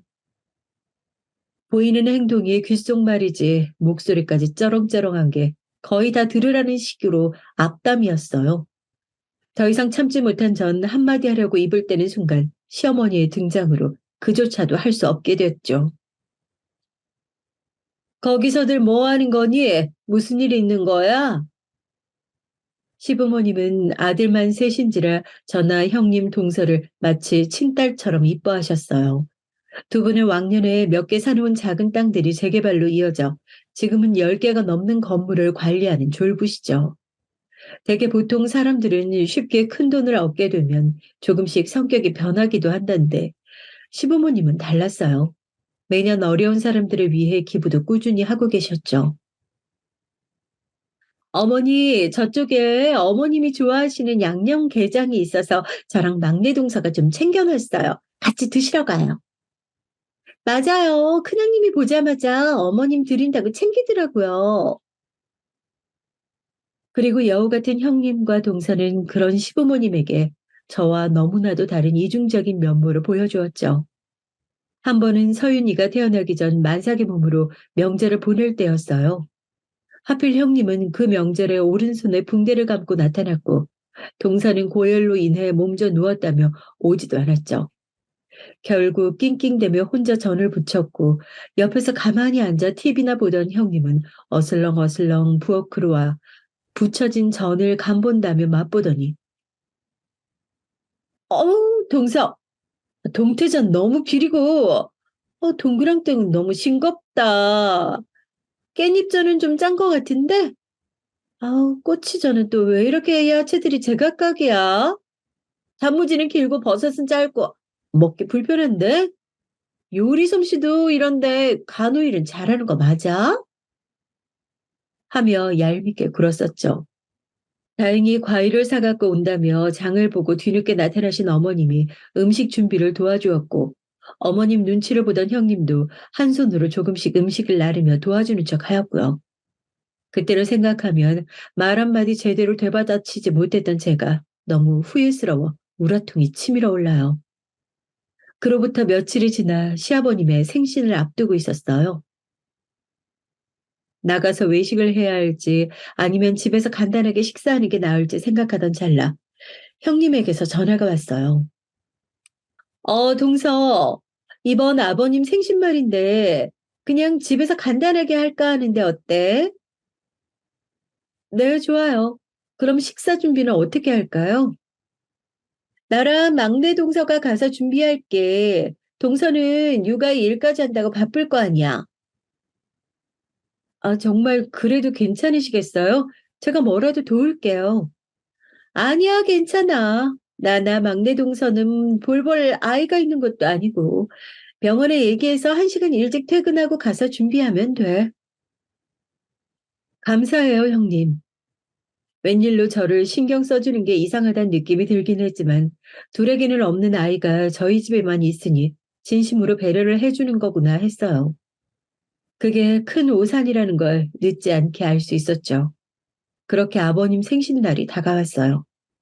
음식 준비는 도우지 못했으니까 케이크라도 사가야지 하면서 어른들도 드실 수 있을 만한 달지 않은 고구마 케이크를 하나 사들고 작은 선물과 함께 집으로 찾아가 배를 누르는데 한참이 지나도 반응이 없었어요. 5분, 10분이 흘러 남편이 결국 아버님에게 전화를 걸었어요. 아버지, 저희 집에 도착해서 계속 배를 눌렀는데 혹시 안 들리신 거예요? 뭐? 집이라고? 아유, 우린 첫째가 밥 사준다고 해서 셋째랑 같이 나왔지. 첫째 아가, 너 둘째 애한테 얘기했다고 하지 않았니? 당신 형네가 밥 사준다고 나가서 드시고 계시다는데 형수한테 얘기 들은 거 있어? 뭐? 분명 나한텐 집에서 간단하게 하자고 했었어. 식사 준비는 형님과 동서가 한다면서 일부러 케이크 사들고 온 건데 너무 어이가 없어서 기가 차더라고요. 씩씩되면 저희는 식사 중이라는 한식집에 찾아갔어요. 예약자를 묻는 직원에게 형님 이름을 대니 창가 쪽 룸으로 데려갔고 똑똑하는 노크 소리 이후로 문이 열리니 모두 시선이 저와 남편에게로 집중되었죠. 식탁을 보니 이미 식사가 마무리돼 가는 듯 해 보였어요. 저희를 보자마자 입을 뗀 건 형님이었어요. 어머, 동서. 원래 집에서 하려고 했는데 도저히 나나 막내 동서가 시간을 뺄 수가 없어서 외식으로 바꾸자고 문자 남겼는데 못 받은 거야? 전 그 얘기를 듣자마자 바로 핸드폰을 확인해 봤지만 아무리 찾아봐도 문자 내역엔 형님에게 온 건 하나도 없었죠. 저는 핸드폰을 들이밀면서 말했어요. 이것 보세요. 아무리 눈 씻고 찾아봐도 형님이 보낸 문자는 없다고요. 아우, 육아일까지 한다고 정신없어서 삭제한 거 아니야? 난 분명 문자 보냈어. 그럼 어디 문자 보낸 거 내역 보여주세요. 자꾸 문자를 보냈다며 우기는 형님에게 그러면 그 보낸 문자 내역을 보여달라고 하니 조금은 당황한 눈치더라고요. 그러더니 동서와 눈을 주고받더니 자기 핸드폰을 뒤지더라고요. 이걸 어쩌나. 내가 문자 내역 쌓이는 게 싫어가지고 바로바로 삭제를 하거든. 정말 보낸 거 맞아. 그때 막내 동서도 옆에 있어서 봤다고. 그치? 맞아요. 저랑 아버님 생신 관련해서 상의하다가 외식으로 결정했을 때 둘째 형님한테 문자 보낸다면서 핸드폰 뒤적이는 거 봤어요. 두 사람이 짜고 치니 저 한 사람을 바보 만드는 건 한순간이더라고요. 전 억울하고 어이없는 이 상황에 잠시 벙찐 채로 있었더니 안절부절하던 어머니께서 입을 떼셨어요. 아유, 서윤애미야. 나라도 전화를 해줬어야 되는데 미안하다. 어서 앉아라. 둘째, 어서 앉아. 오느라고 고생했다. 아니요, 어머니. 늦어서 저희가 죄송해요. 참, 아버님 생신 축하드려요. 이거 별거 아니고, 아버님 요즘 무릎 쑤신다고 하셔서 관절약이랑 영양제들이니 어머니하고 같이 챙겨 드세요. 전 뒤늦게 아차 싶더라고요. 어른들 앞에 계신데 너무 큰 소리 냈나 싶으면서 아직까지 억울한 이 심정을 풀 수가 없어 마음이 너무 답답하더라고요. 전 가방에 봉투를 꺼내 시부모님께 내밀며 말했어요. 그리고 이건 큰돈은 아니지만 어머님, 아버님 같이 나가서 맛있는 것도 드시고 옷도 좀 사 입으시라고 넣어봤어요. 아유, 뭐 이런 걸 신경 썼어. 서윤이 챙기기도 바쁠 텐데. 고맙다. 제 봉투를 받아들며 인자한 웃음을 지으시는 아버님 옆으로 봉투를 빤히 바라보는 동서가 저와 눈이 마주치자 본인도 머쓱했는지 눈을 피하더라고요. 그런 저와 동서를 본 형님이 곧 얄밉게 한마디 거들었죠. 우린 밥 거의 다 먹었는데 어떻게 지금이라도 뭐 좀 시킬까? 그 얘기를 듣던 남편이 절 보더니 메뉴판을 건네며 말했어요. 그래, 당신 뭐라도 먹어야지. 아까 바빠서 점심도 못 먹었다며. 어머, 형님, 그 병원은 밥 먹을 시간도 보장이 안 되는 거예요? 역시 대학병원이라고 해서 좋은 건 없네요. 남편의 얘기를 듣자마자 또 이때다 싶었던지 뺀질대는 동서의 입을 한 대 치고 싶었지만 휘어지지 않는 입꼬리를 겨우 올려대며 말했어요. 밥 먹을 시간이야 당연히 보장이 되는데 내가 속이 안 좋아서 그냥 건너뛴 거야. 제 얘기를 들은 어머님은 걱정이 되는 말투로 물었어요. 서윤음이 속은 왜 안 좋은 게야? 잘 챙겨 먹고 다녀야지. 괜찮아요. 별거 아니에요, 어머님. 걱정해 주셔서 감사해요. 저흰 그럼 케이크 불까요? 제 말에 남편이 상자에서 케이크를 꺼내어 초를 꽂았고 저희 모두 축하 노래를 불렀어요. 수줍게 볼을 붉히던 아버님은 모두들 고맙다며 초를 불었고 저흰 박수를 친 뒤 케이크를 잘라서 접시에 옮겼어요. 접시에 옮긴 건 제가 했는데 동서가 재빠르게 옮겨진 두 접시를 낚아채더니 시부모님에게 주면서 비아냥대며 얄밉게 아량을 부리더라고요. 어머님, 아버님, 고구마 케이크 먹다 보면 좀 물려서 입맛에 맞을지 모르겠지만 맛있게 드세요. 그러자 시부모님은 저와 동서를 번갈아 보았고 곧 아버님이 인자한 웃음을 지으시며 말했어요. 아유, 고구마 케이크 달지 않아. 우리가 먹긴 제일이지.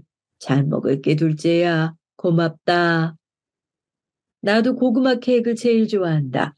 잘 먹을게, 아가. 뒤이어 어머니마저 좋게 말씀해 주시니 괜히 저의 어깨가 으쓱해지더라고요.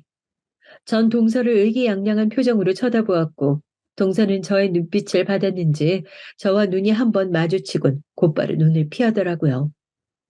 이제 와서 생각해보니 시부모님의 따뜻한 배려가 저를 더욱 힘나게 해주었다는 것을 다시 한번 느끼게 되네요. 그나저나 동서는 속이 왜 안 좋았던 거야? 지금 케이크도 잘 못 먹는 것 같네. 간호사란 사람이 본인 몸 하나 간수 못해서 다른 사람을 간호해 줄 수 있겠어? 아무리 간호사라고 해도 아침에 먹은 게 부대끼면 속이 좀 안 좋아질 수도 있고, 고작 이런 문제로 다른 사람 간호하는 게 문제될 일은 전혀 없을 것 같은데요. 아침부터 뭐 얼마나 거하게 먹었길래 속이 부대껴?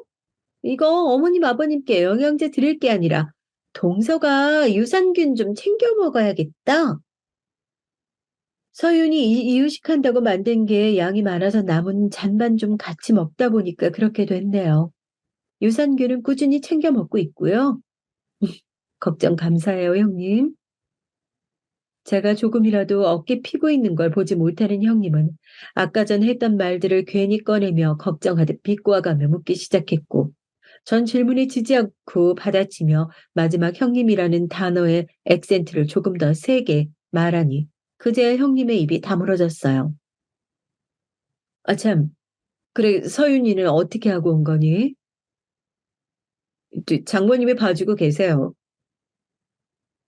딸아이 이름을 듣고 아차했던지 뒤이어 묻는 어머님의 질문에 남편이 케이크를 다 먹고 포크를 내려놓으며 대답했어요.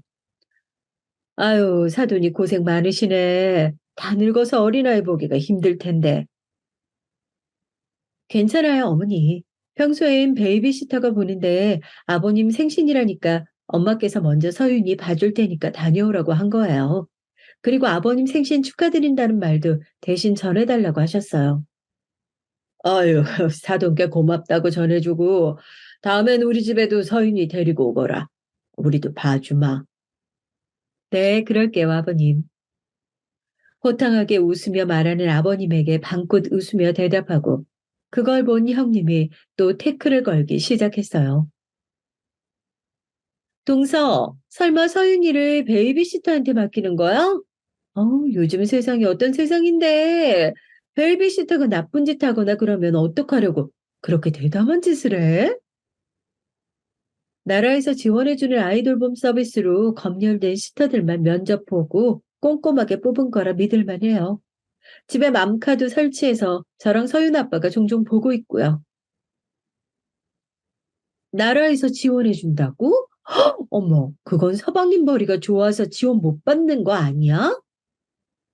네, 아무래도 소득 기준은 초과라 비용은 전액 저희가 부담하고 있어요.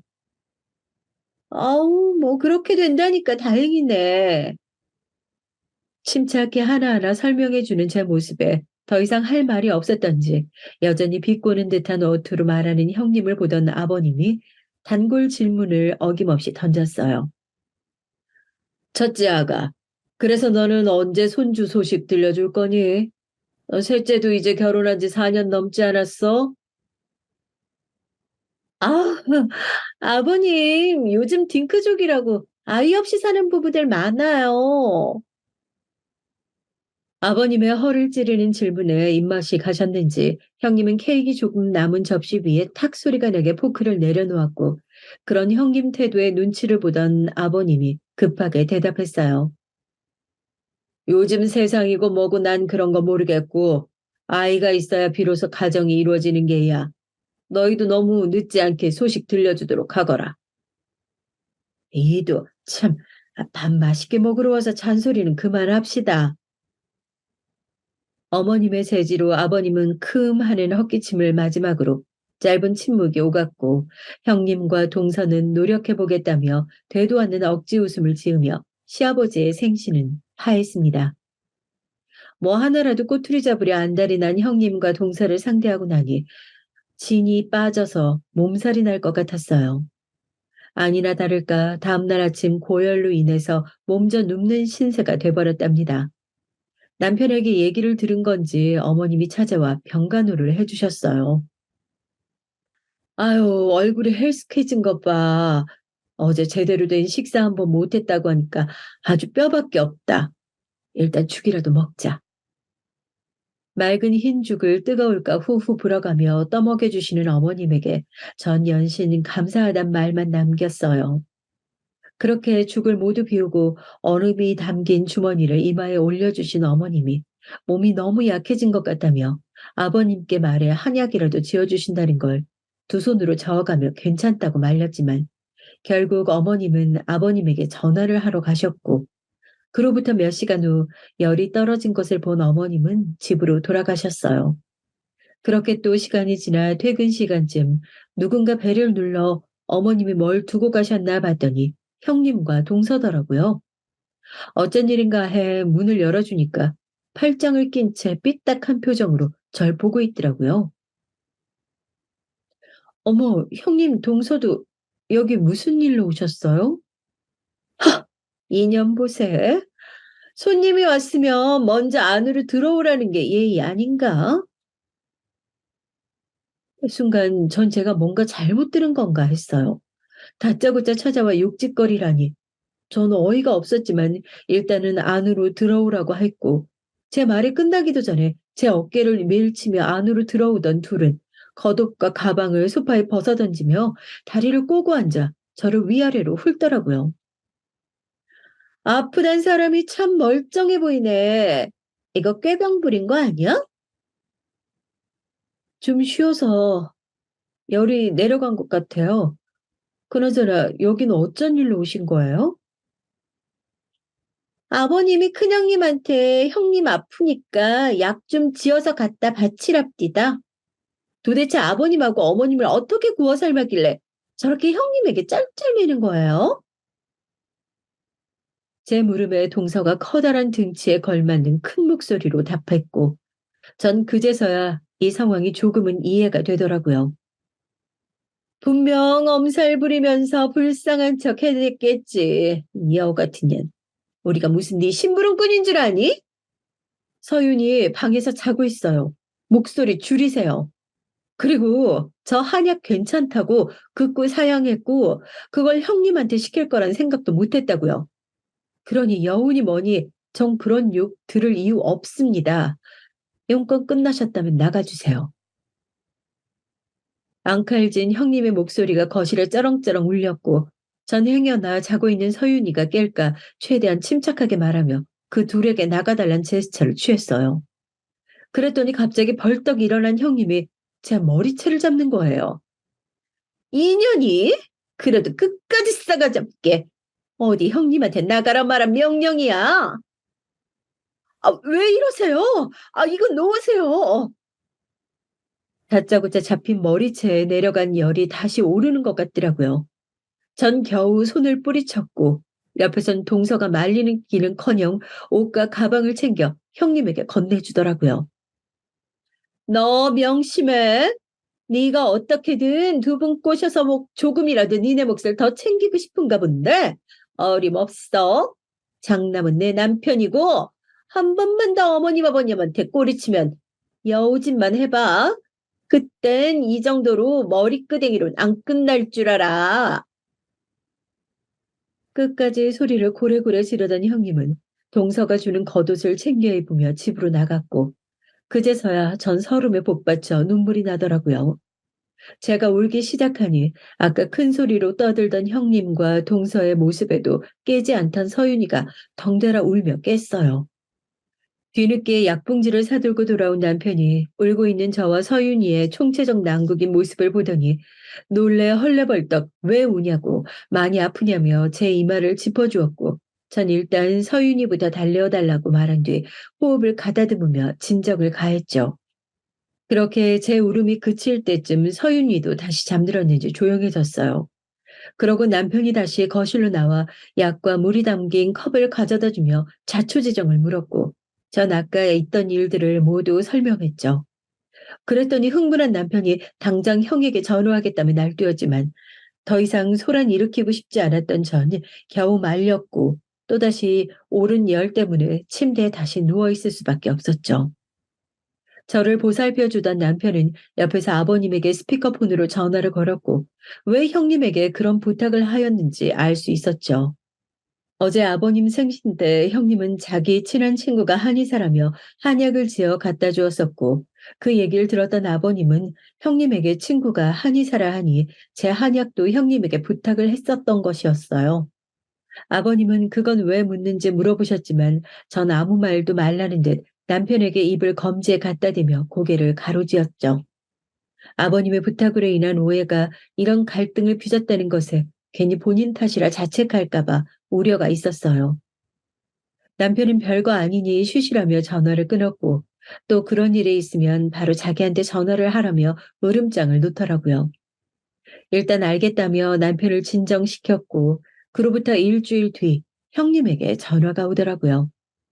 별로 듣고 싶지 않은 목소리라 전화를 받지 말까 고민도 했지만 어찌됐건 가족이고 언젠간 마주칠 사이니 전화를 받았어요. 그런데 웬일인지 목소리가 꽤 나긋나긋하더라고요. 동서, 별일 없지? 네, 뭐 별일이 뭐가 있겠어요?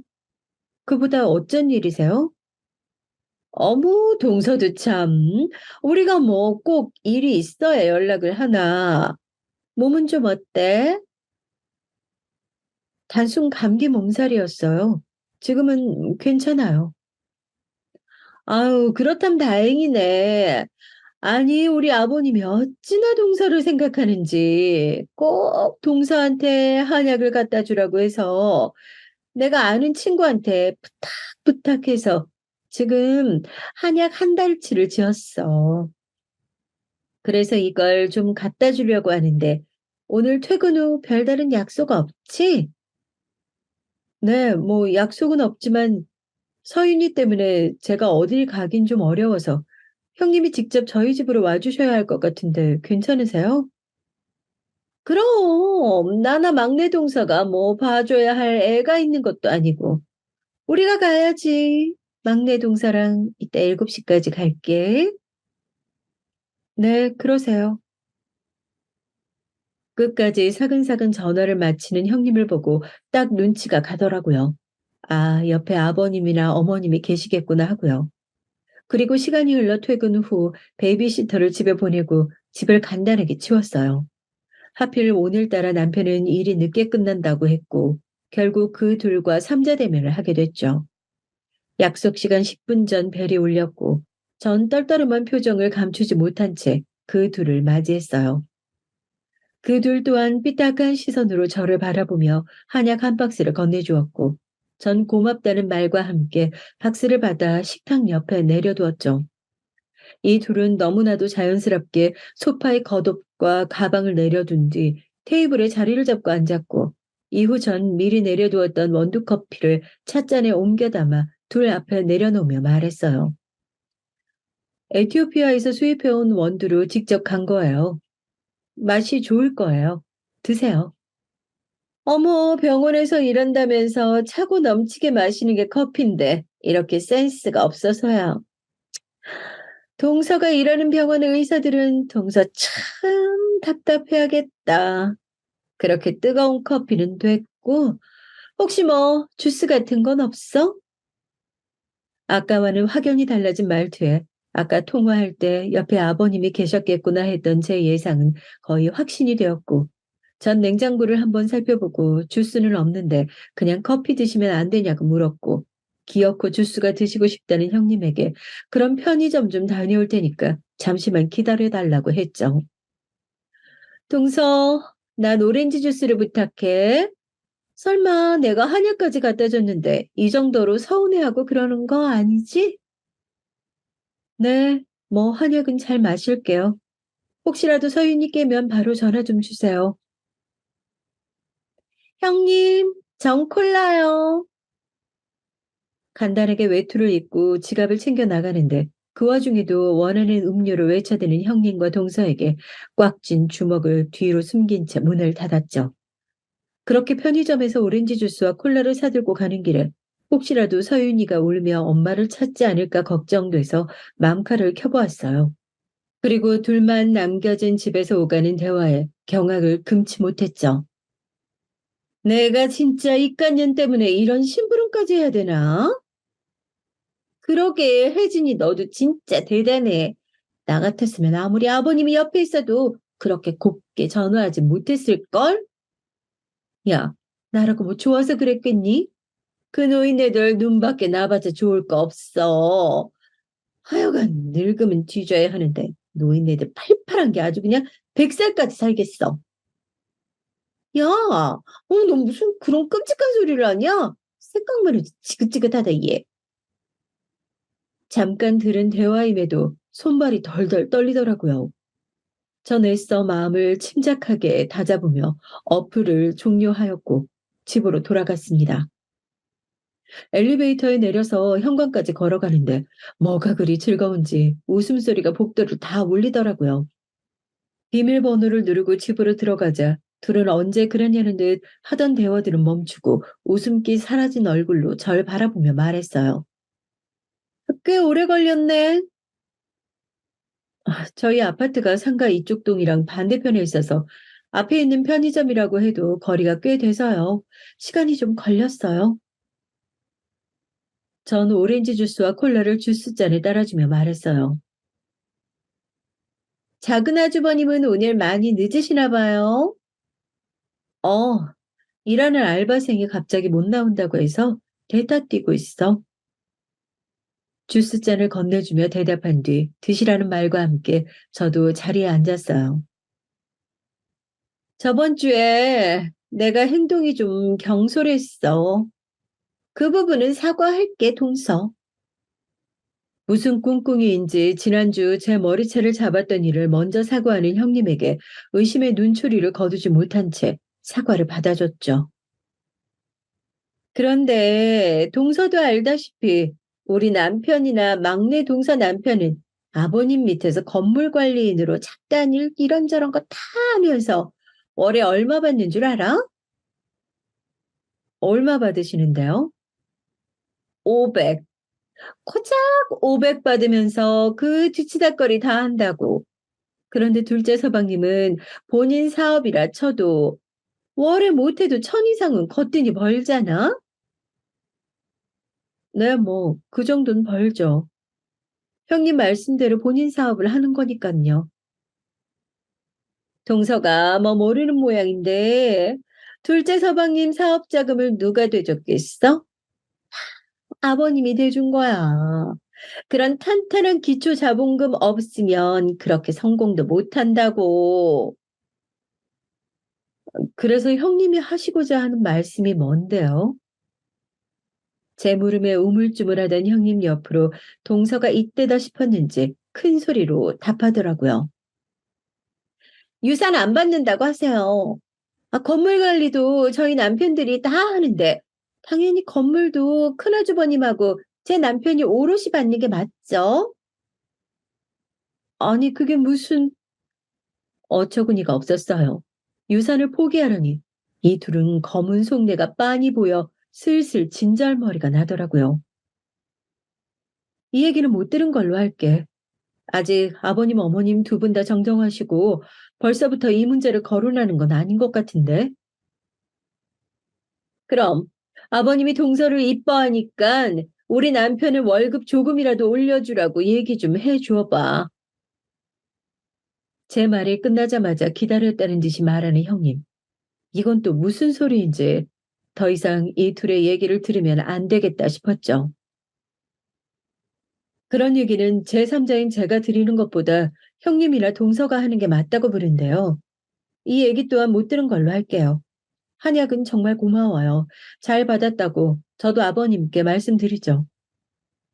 아, 이제 용건 끝나셨으면 돌아가 보세요. 저녁 시간대 지났는데 집 가서 아주머님하고 서방님 기다리시겠어요?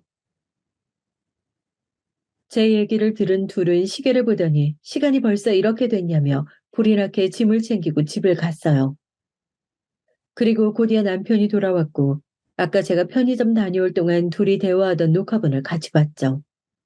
다행히도 저희 집 망카는 안방을 빼곤 모두 자동 녹화가 되게끔 설정을 해둔 터라 제가 들은 그 짧은 대화를 제외한 전과 후 그 둘의 대화를 긴밀히 살필 수 있었어요. 아까 들었냐? 아, 참, 에티오피아 어쩌고 하면서 또 유식한 척, 아우, 고상한 척 하는 거. 완전 재수없어. 근데 여긴 저번에 왔을 때도 느꼈는데 집이 좀 큰 것 같지 않아? 이 정도 평수면 한 50평은 되려나? 50평 훨씬 넘지. 난 아직 30평대인데. 나도 그래. 근데 우리 집은 평수가 훨 작은데 이것보다 더러운데 여긴 집도 넓은데 청소도 잘 돼 있네. 청소하는 도우미 아줌마 쓰나 보지. 간호일하면서 어떻게 집안 청소까지 이렇게 깨끗하겠어? 하긴 둘째 아주버님 돈벌이 잘 느니까 도우미 하나 쓸만도 하겠다.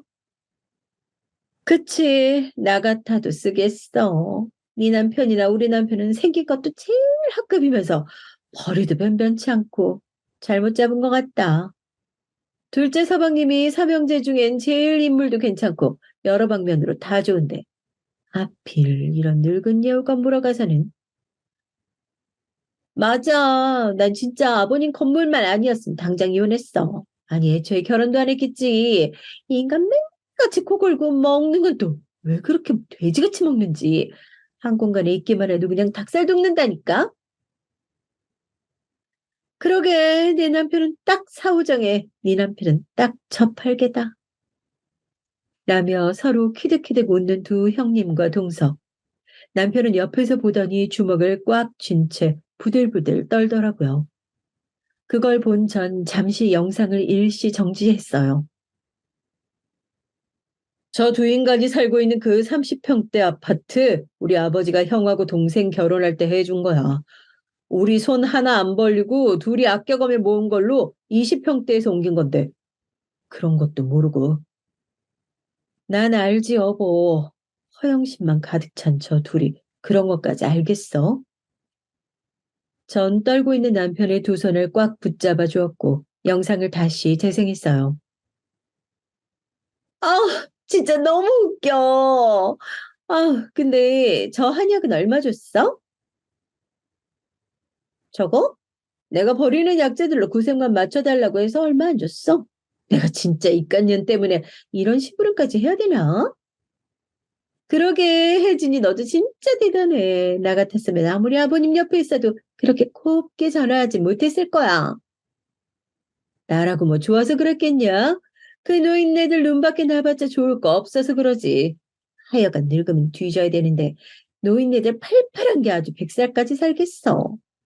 야, 너 무슨 그런 끔찍한 소리를 하냐? 생각만 해도 지긋지긋하다. 곧이어 제가 아까 전에 봤던 그 대화 내용도 나오더라고요. 그리고 전 저 한약을 당장 가져다 버려야겠다 맘먹었죠. 그나저나 저번에 내가 머리채 잡고 지랄한 거 혹시 노인네들한테 떠벌리진 않았겠지? 말했다면 진즉에 우리 불러서 뭐라 했을 것 같은데 잠잠한 거 보니까 아직 안 한 것 같은데? 야, 우리 이따 얘 오면 제안 하나 할까? 제안? 무슨 제안? 유산 포기하라고. 아, 그것도 안 되면 노인네들이 이뻐해 주니까 네 남편하고 우리 남편 월급 좀 올려달라고 부탁 좀 해달라고 말해보는 거야. 전혀 안 들어줄 것 같은데? 당근 안 들어주겠지. 그냥 말만 던져보자는 거야. 어떻게 반응하나? 까놓고 말해서 건물 관리는 네 남편이랑 우리 남편이랑 다 하는데 유산도 오롯이 받는 게 맞지. 둘 월급하고 해봤자 서방님 한 달 버는 것보다도 한참 모자라는데 그것도 맞지. 지는 돈 잘 버는 번듯한 남편도 있으면서 유산까지 똑같이 나눠받길 바라면 욕심이지. 고작 간호사인 주제에 의사인 우리 둘 앞에서 유식한 척 해대고 그깟 애 좀 있다고 유난에다가 아우 그 노인네들 지금 시대가 어떤 시대인데 자꾸 애타령인지 몰라. 맞아. 진짜 그놈의 손주 타령. 아주 지겨워 죽겠어. 지금 남편인지 돼지인지 모를 이 자째랑 같이 있기도 싫어 죽겠는데 각방 쓰는 마당에 손주는 무슨 손주? 너네 아직도 각방 써? 어, 그러고 보니 각방 쓴 지도 벌써 2년이 다 돼가네. 아니, 막내 서방님이 가만히 있어? 최근까지만 해도 애교 부리면서 달라붙는데 피곤하다며 떼어놓고 있지. 이 집도 거의 1년째야, 얘. 너희 뭐 거의 쇼윈도 부부네. 이제는 형님이라고 부르기 싫어진 이 여자의 마지막 말에 둘은 서로 뭐가 그리 즐거운지 하하호호대며 웃어대다가 고차가 등장했고 비밀번호 누르는 소리에 웃음기 싹 거친 얼굴로 저에게 했던 말 그대로 꽤 오래 걸렸네 하는 형님의 말을 뒤로 전 아는 내용이기에 욕실로 들어갔고 씻고 나오니 허탈한 표정으로 가만히 핸드폰만 바라보던 남편은 곧 여자 볼 줄 모르는 바보 같은 형과 동생 때문에 제가 고생이라며 저한테 미안하다고 하더라고요. 저는 괜찮다며 남편을 토닥여 주었고 당시 시부모님께 이 영상을 보여주러 가야겠다는 걸 조금만 참았다가 다음에 기회 보고 다 같이 있을 때 말하자며 남편을 설득했죠. 물론 이 녹화 영상은 저장해 두었고 때가 되면 곧 밝히리라 다짐하며 꽤 고단했던 하루를 보냈어요. 그렇게 또 육아와 병원 일에 바쁜 나날들을 지나 대학 동기들로부터 모임이 있어 반가운 친구들을 오랜만에 만났어요. 아, 맞다. 유진이 너 이번에 병원 옮겼다고 하지 않았어? 그 중에서 제일 친하게 지냈던 유진이의 안부를 물었죠. 그러자 뜻밖의 소식을 들었어요. 어, 별별 피부과라고 역 바로 앞에 있는 곳이라 교통이 편하더라고. 어? 별별 피부과? 거기 우리 형님하고 동서가 페이닥터로 있는 곳인데. 알고 보니 유진이가 이직한 병원은 형님과 동서가 같이 일하는 피부과였더라고요. 뭐? 그럼 혹시 김혜진이랑 이정은 맞아? 맞아. 어떻게 얘기 듣자마자 바로 하네? 그 둘 형님 동서 사이로 친한 거 병원 사람들 다 알거든. 그리고 여기 부원장은 고작 그렇게 둘뿐이야. 여기 병원도 위치가 좋아서 장사가 되는 거지. 실력은 세 원장 다 영꽝이야. 그나저나 그 두 부원장, 너네 시댁 식구라니 대박이다. 그 둘 병원에서 굉장히 소문이 안 좋아. 그리고 유진이를 통해 들은 얘기는 더욱 충격적이었습니다. 간호사들한테 지들 스타킹 심부름 기본이고 여기 건물주가 자기 시부모라면서 곧 자기들이 여기 병원도 인수할 거라며 벌써부터 큰 소리 치고 다니고 더 대박인 건 여기 병원 대표 원장이랑 네 형님이라는 김 부원장이 서로 불륜 저지르는 걸 목격한 사람이 한둘이 아니라는 거야. 최근에 둘이 무슨 거래 접대한다면서 영수증 끊어온 것 중에 모텔도 있더라니까? 그리고 그 네 동서라는 이 부원장은 허구한 날 밥 먹을 때마다 지 남편을 그렇게 욕을 하며 툴툴댄대. 뭐? 좀 더 자세하게 말해줄 수 있어? 내가 이 병원에 이직한 지 얼마 안 돼서 회식을 했어. 환영의 명목으로 시작한 회식이었는데 그 회식 자리에서 네 동서란 사람은 그때도 어김없이 자기 남편을 그렇게 흉을 보더라고. 그리고 네 형수는 그날 대표 원장 옆자리에 앉아서 내가 젓가락을 떨어뜨려서 죽는다고 식탁 밑으로 들어가니까 서로 손을 꼭 잡고 있더라고. 그때 소문이 사실이라는 걸 확신했지. 유진아, 혹시 너 그거 증명할 수 있을 만한 걸 내가 받아볼 수 있을까? 이런 중요한 내용을 나만 알기도 뭐하고 그렇다고 증거 없이 말하긴 리스크가 너무 커서. 그런데 부탁 좀 해면 안 될까? 두 손 꼭 잡고 부탁하는 제 모습을 본 유진이는 흔쾌히 부탁을 들어주기로 하였고 이 엄청난 내용을 전 집에 가자마자 남편에게 얘기를 했습니다. 그게 사실이면 얼른 형이나 진욱이한테 얘기를 해야지. 안 돼, 여보. 지금 말하면 괜한 불안만 일으킬 뿐이야. 우리 둘의 말뿐인 얘기를 아주머님과 서방님 과연 믿을까? 내가 유진이한테 부탁해 놓은 게 있으니까 조금만 기다려보자. 제대로 된 증거를 잡으면 그때 얘기하자고. 제 얘기를 들은 남편은 당장 아주버님과 서방님에게 전화를 하려고 했고 전 겨우 말려 진정을 시켰어요. 그리고 일주일이란 시간이 지나 저에게 두 가지 소식이 전해졌죠. 하나는 친구 유진이에게 온 소식이었어요.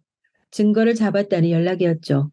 때마침 병원에 도난 사건이 있어서 원 내에 CCTV를 돌려봐야 했고 그 안에 형님의 불륜 현장도 있었다는 거예요. 대표 원장실에서 부둥켜 끌어안으며 키스하는 형님과 대표 원장의 모습이었죠. 그 장면을 유진이가 사진으로 촬영한 후 핸드폰으로 넘겨주었고 전 듣기만 했던 형님의 불륜 장면을 바로 목격을 하니 뻔뻔하게 그지없는 이 둘의 모습에 소름이 다 돋더라고요. 그리고 남은 한 소식은 제가 간호생활 15년 만에 드디어 수간호사로 승진했다는 소식이에요. 제 사수이자 직장 상사였던 수간호사 언니가 늙은 어머니 봉양을 위해 시골로 내려가야 해 관둘 수밖에 없었고 그 자리를 제가 대신하게 된 것이죠. 대학병원 직원 비교적 빠르게 수간호사가 된 격이었어요. 저는 이 승진 소식을 제일 먼저 남편에게 알려주었고 저보다도 더 기뻐해주며 퇴근길에 제가 좋아하는 케이크와 와인을 사올 테니 일을 마치자마자 집으로 늦지 않게 들어오라며 축하해주었죠. 이후 친정집에 전화해 소식을 말해주었고 친정엄마는 곧 눈물을 흘리며 축하해줬어요. 아유, 고생 많았다. 고생 많았어. 정말 축하한다. 고마워요. 근데 엄마 지금 울어? 왜 울고 그래? 울긴 누가 울어. 엄마가 좋아서 그래. 너 그동안 얼마나 많이 고생했는지 알아서. 처음 병원 실습한다고 나갔을 때 매일같이 울고 들어와서 엄마가 얼마나 마음이 안 좋았는데. 엄만 언제적 얘기를 하고 그래요. 울먹이며 말하는 친정엄마의 진심 어린 말에 저 또한 눈물이 날 것 같았죠. 부유한 시댁과 다르게 저희 집은 지극히 평범한 집안이었어요. 일반 중견기업에 30년 넘게 종사하시며 자식들에게 손 벌리고 싶지 않다며 정년퇴임을 미루고 계시는 조금은 가부장적이신 아버지와 이제는 텃밭에 자라는 작물들을 보며 즐거움을 느끼시는 가정주부신 어머니. 간호사라는 직업이 아무래도 여성 비율이 많았고 소위 말하는 텃세에 빡빡한 스케줄, 근무까지 더해져 제 첫 사회생활은 그야말로 아비규환이었거든요. 그럼에도 전 꿋꿋하게 버텨냈고 무엇보다 이 일이 힘들긴 해도 보람있고 재밌었어요. 그렇게 과거를 잠시 회상했던 친정엄마와의 전화를 끊고 시어머니에게 전화를 걸었어요. 어머니, 건강 잘 챙기며 지내고 계시죠? 그럼. 우리 둘째 아가 덕분에 잘 지내고 있지. 서윤애미도 서윤이도 서윤애비도 다 잘 지내지? 네, 그럼요, 어머님. 저기 다름이 아니고 제가 이번에 병원에서 수간호사로 승진을 하게 됐어요. 아유, 우리 서윤애미가 아주 대견한 일을 했구나. 승진이라니. 아, 정말 축하한다, 아가. 감사해요, 어머니. 그래서 말인데, 제가 이번에 한우 잘하는 집으로 모셔서 한 끼 제대로 대접해드리고 싶은데, 시간 언제 괜찮으세요? 아유, 얘는, 한우는 무슨, 우리는 괜찮다. 그 돈으로 너희들 맛있는 거 하나라도 더 사 먹어라. 아니에요, 어머니. 제가 진심으로 대접해드리고 싶어서 그래요. 저 이번에 승진 보너스도 나와요. 그래. 그럼 너희 시아버지랑 상의해서 시간 알려주마. 아우, 다시 한번 축하한다. 우스갯소리로 보너스 얘기를 하니 하하하 하며 호탕하게 웃으시던 어머님이 곧이어 대답하셨고 전 고맙다는 말을 끝으로 전화를 끊었어요. 이후 퇴근 시간이 되었고 집에 가니 촛불로 된 길이 있더라고요. 그 길을 따라가니 케이크와 꽃다발을 들고 있는 남편이 있었고 전 너무 감동한 나머지 그 자리에서 엉엉 울고 말았답니다. 프로포즈 때 이후로 처음 받아보는 이벤트에 전 연신 고맙단 말을 아끼지 않았고 그런 저를 남편이 꼭 안아주었죠. 도저히 이 분위기에선 형님의 불륜 현장 사진을 보여주는 건 어렵겠다 싶어 전 남편에게 그날은 그 사진을 공개하지 못했죠. 그렇게 그 사진이 잊혀져 갈 때쯤이었어요. 어머니에게 기다리던 연락이 왔어요. 이번 주 일요일 저녁에 시간 어떠냐는 물음에 흔쾌히 알겠다고 했고, 형님과 동선에도 오는데 괜찮겠냐는 질문에 기꺼이 괜찮다고 축하하는 자리에 더 많이 온다면 오히려 좋다고 대답했어요. 그리고 약속한 일요일 저녁 예약자인 제 이름을 말하자 작은 룸으로 안내해 주었고, 미리 주문도 해놓았던 터라 자리에 앉자마자 고기를 먹을 수 있게 준비가 다 되어 있었어요. 투 플러스 한우만 고집한다는 소문난 한우집의 메뉴판 속 가격을 보더니 어머님이 놀래며 말하셨죠. 어휴, 둘째 아가, 이거 가격이 너무 센 거 아니냐. 우린 그냥 소고기집으로 가도 되는데. 아니에요, 어머니. 여기 맛집이라고 TV에도 나오고 꽤 소문난 곳이에요. 맛있게 드세요. 아버님도요. 그래, 고맙다. 잘 먹으마. 나도 아는 양반이 의료계 종사해서 물었더니 그 대학병원에서 수간호사 되려면 20년은 있어야 한다더라. 아주 대단하다, 둘째 아가. 승진 정말 축하한다. 제 어깨를 토닥이며 축하한다는 말을 아끼지 않는 아버님에게 고맙다며 고개를 숙였고 그 옆으로 형님과 동서의 대화가 들리기 시작했어요. 어머, 수간호사가 뭐라고 생쇼야? 그러게요. 누가 보면 병원 개업이라도 한 줄 알겠어요. 그니까 의사 시다바리 주제에 대빵인 거잖아. 한여 중에 제일 가는 한이면 뭐해? 그래봤자 한의인데. 잠잠한가 했더니 역시나 비아냥거리며 저를 무시하는 형님과 동서였죠. 심지어 간호사를 한여와 같은 취급하면서 말이죠. 그전이었다면 어른들 앞이니 참자, 그래 걔는 지저라 하면서 무시하고 넘겼을지 모를 일인데 그 둘의 실체를 너무나도 많이 알게 된 지금은 그냥 넘어갈 수가 없더라고요. 형님, 그리고 동서, 저는 지금껏 두 분이 저를 그렇게 무시하시길래 얼마나 행실이 올바른가 했더니 오히려 계자반이던데요? 뭐? 무슨 소리야, 동서? 지금 말 다 했어? 그래요, 형님. 아니, 큰형님하고 제가 뭘 어쨌길래 개차반이라는 소리를 하세요? 아직까지도 뻔뻔하게 큰 소리를 내는 둘의 모습에 저는 핸드폰을 꺼내 들어 전에 맘카로 녹화된 영상을 틀어 보여주었어요. 어머님, 아버님 축하해 주시는 이 좋은 자리에 이런 소란을 끼쳐드려 죄송합니다만 이걸 다 듣고 보았음에도 모른 척하고 그냥 넘어갈 수가 없었어요. 어? 아이, 그게 뭔데 그러냐? 괜찮으니 틀어봐라.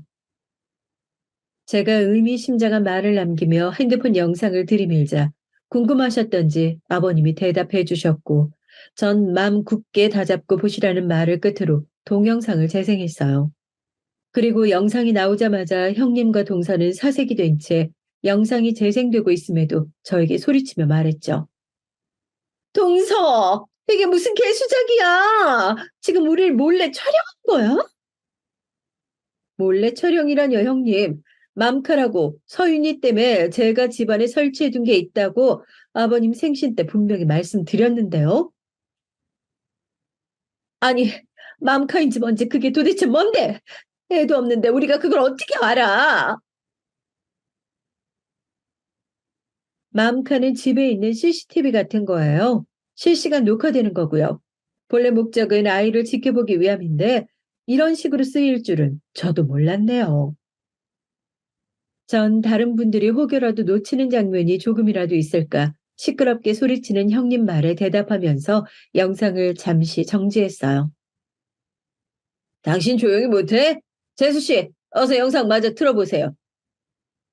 전 아주버님에게 고개를 끄덕이며 영상을 다시 재생했고 어머님 아버님은 본인들의 뒷담화가 나오자 허흡하며 숨을 들이킨 후 아이고 아이고 하며 무릎을 치며 우셨어요. 아니야. 이거 아니야, 여보. 어머님, 아버님, 이거 아니에요. 아니, 이게 아니면 도대체 뭐가 맞는 건데? 각방 쓰자면서 나를 피할 때부터 알아봤어야 했는데 넌 나를 사랑한 게 아니라 우리 집 돈을 사랑한 거였어. 그제서야 사태 파악이 된 건지 잠시 멍 때리던 동서는 뒤늦게 제 핸드폰을 빼앗으려 했지만 제 남편이 그걸 막아섰죠. 그리고 이어진 서방님의 말에 동서를 울며 용서해달라고 빌었고 서방님은 조용히 하라며 동서를 밀쳤어요. 그러곤 바닥에 널브러진 채 자포자기한 얼굴로 울던 동서는 형님을 손가락질하며 소리쳤어요. 아, 이 일을 꾸민 건 다 인연이라고. 난 그냥 따랐을 뿐이야. 더 야근 건 바로 쟤라고. 너 진짜 조용히 못해? 이후 서방님은 동서가 더 이상 말을 잇지 못하도록 입을 큰 손바닥으로 막았고 형님은 아주머님에게 계속 아니라며 자기가 함정에 빠졌다는 말만 되풀이했죠. 어느덧 영상은 형님과 동서가 저의 집을 나서는 것까지 모두 재생되었고 전 다시 핸드폰을 가져와 하나의 사진을 찾아 아주머님 앞으로 보여주었어요. 바로 형님의 불륜 현장이었죠. 아주버님은 떨리는 몸을 주체하지 못한 채 형님에게 따귀를 날리셨고 그렇게 제 승진 축하 자리는 풍비박산이 되었답니다. 자세한 얘기를 이후 남편에게 들어보니 형님과 동서는 결혼 전부터 건물주 아들인 걸 알고 계획적으로 아주버님과 서방님에게 접근했고 유산을 건네받으면 본인들 이름으로 건물 몇 채 돌리고 이혼하려는 목적이었다고 해요. 꼬리가 길면 밟힌다는 말이 있죠. 형님과 동서의 선 넘은 욕심과 허영심은 본인들을 파멸의 길로 인도하는 헛된 것들이었죠. 그 후로 형님과 동서는 위자료와 재산 분할 하나 없이 이혼을 당했다고 합니다.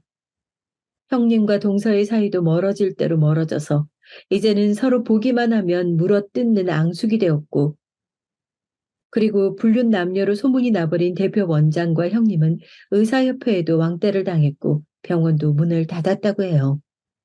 그리고 전 이 소식을 들려준 유진에게 전화를 걸었어요. 유진아, 나 때문에 실업자 돼서 어떡해? 미안하고 고맙네. 괜찮아. 그런 불륜맘 난무하는 더러운 병원에선 나도 일하고 싶지 않았어. 그리고 나도 이참에 좀 쉬면서 애들 좀 보려고. 워킹맘 이거 여간 힘든 거 아니잖아. 유진이의 마지막 말이 와닿더라고요. 대한민국에서 워킹맘으로 살아간다는 건 아직까진 꽤 힘든 일인 것 같습니다. 회사 눈치 보랴, 아이 눈치 보랴, 집안일 하랴, 이런 힘든 환경 속에서도 아이를 위해, 가정을 위해 일하시는 이 시대의 대한민국 워킹맘들 모두 힘내시고요.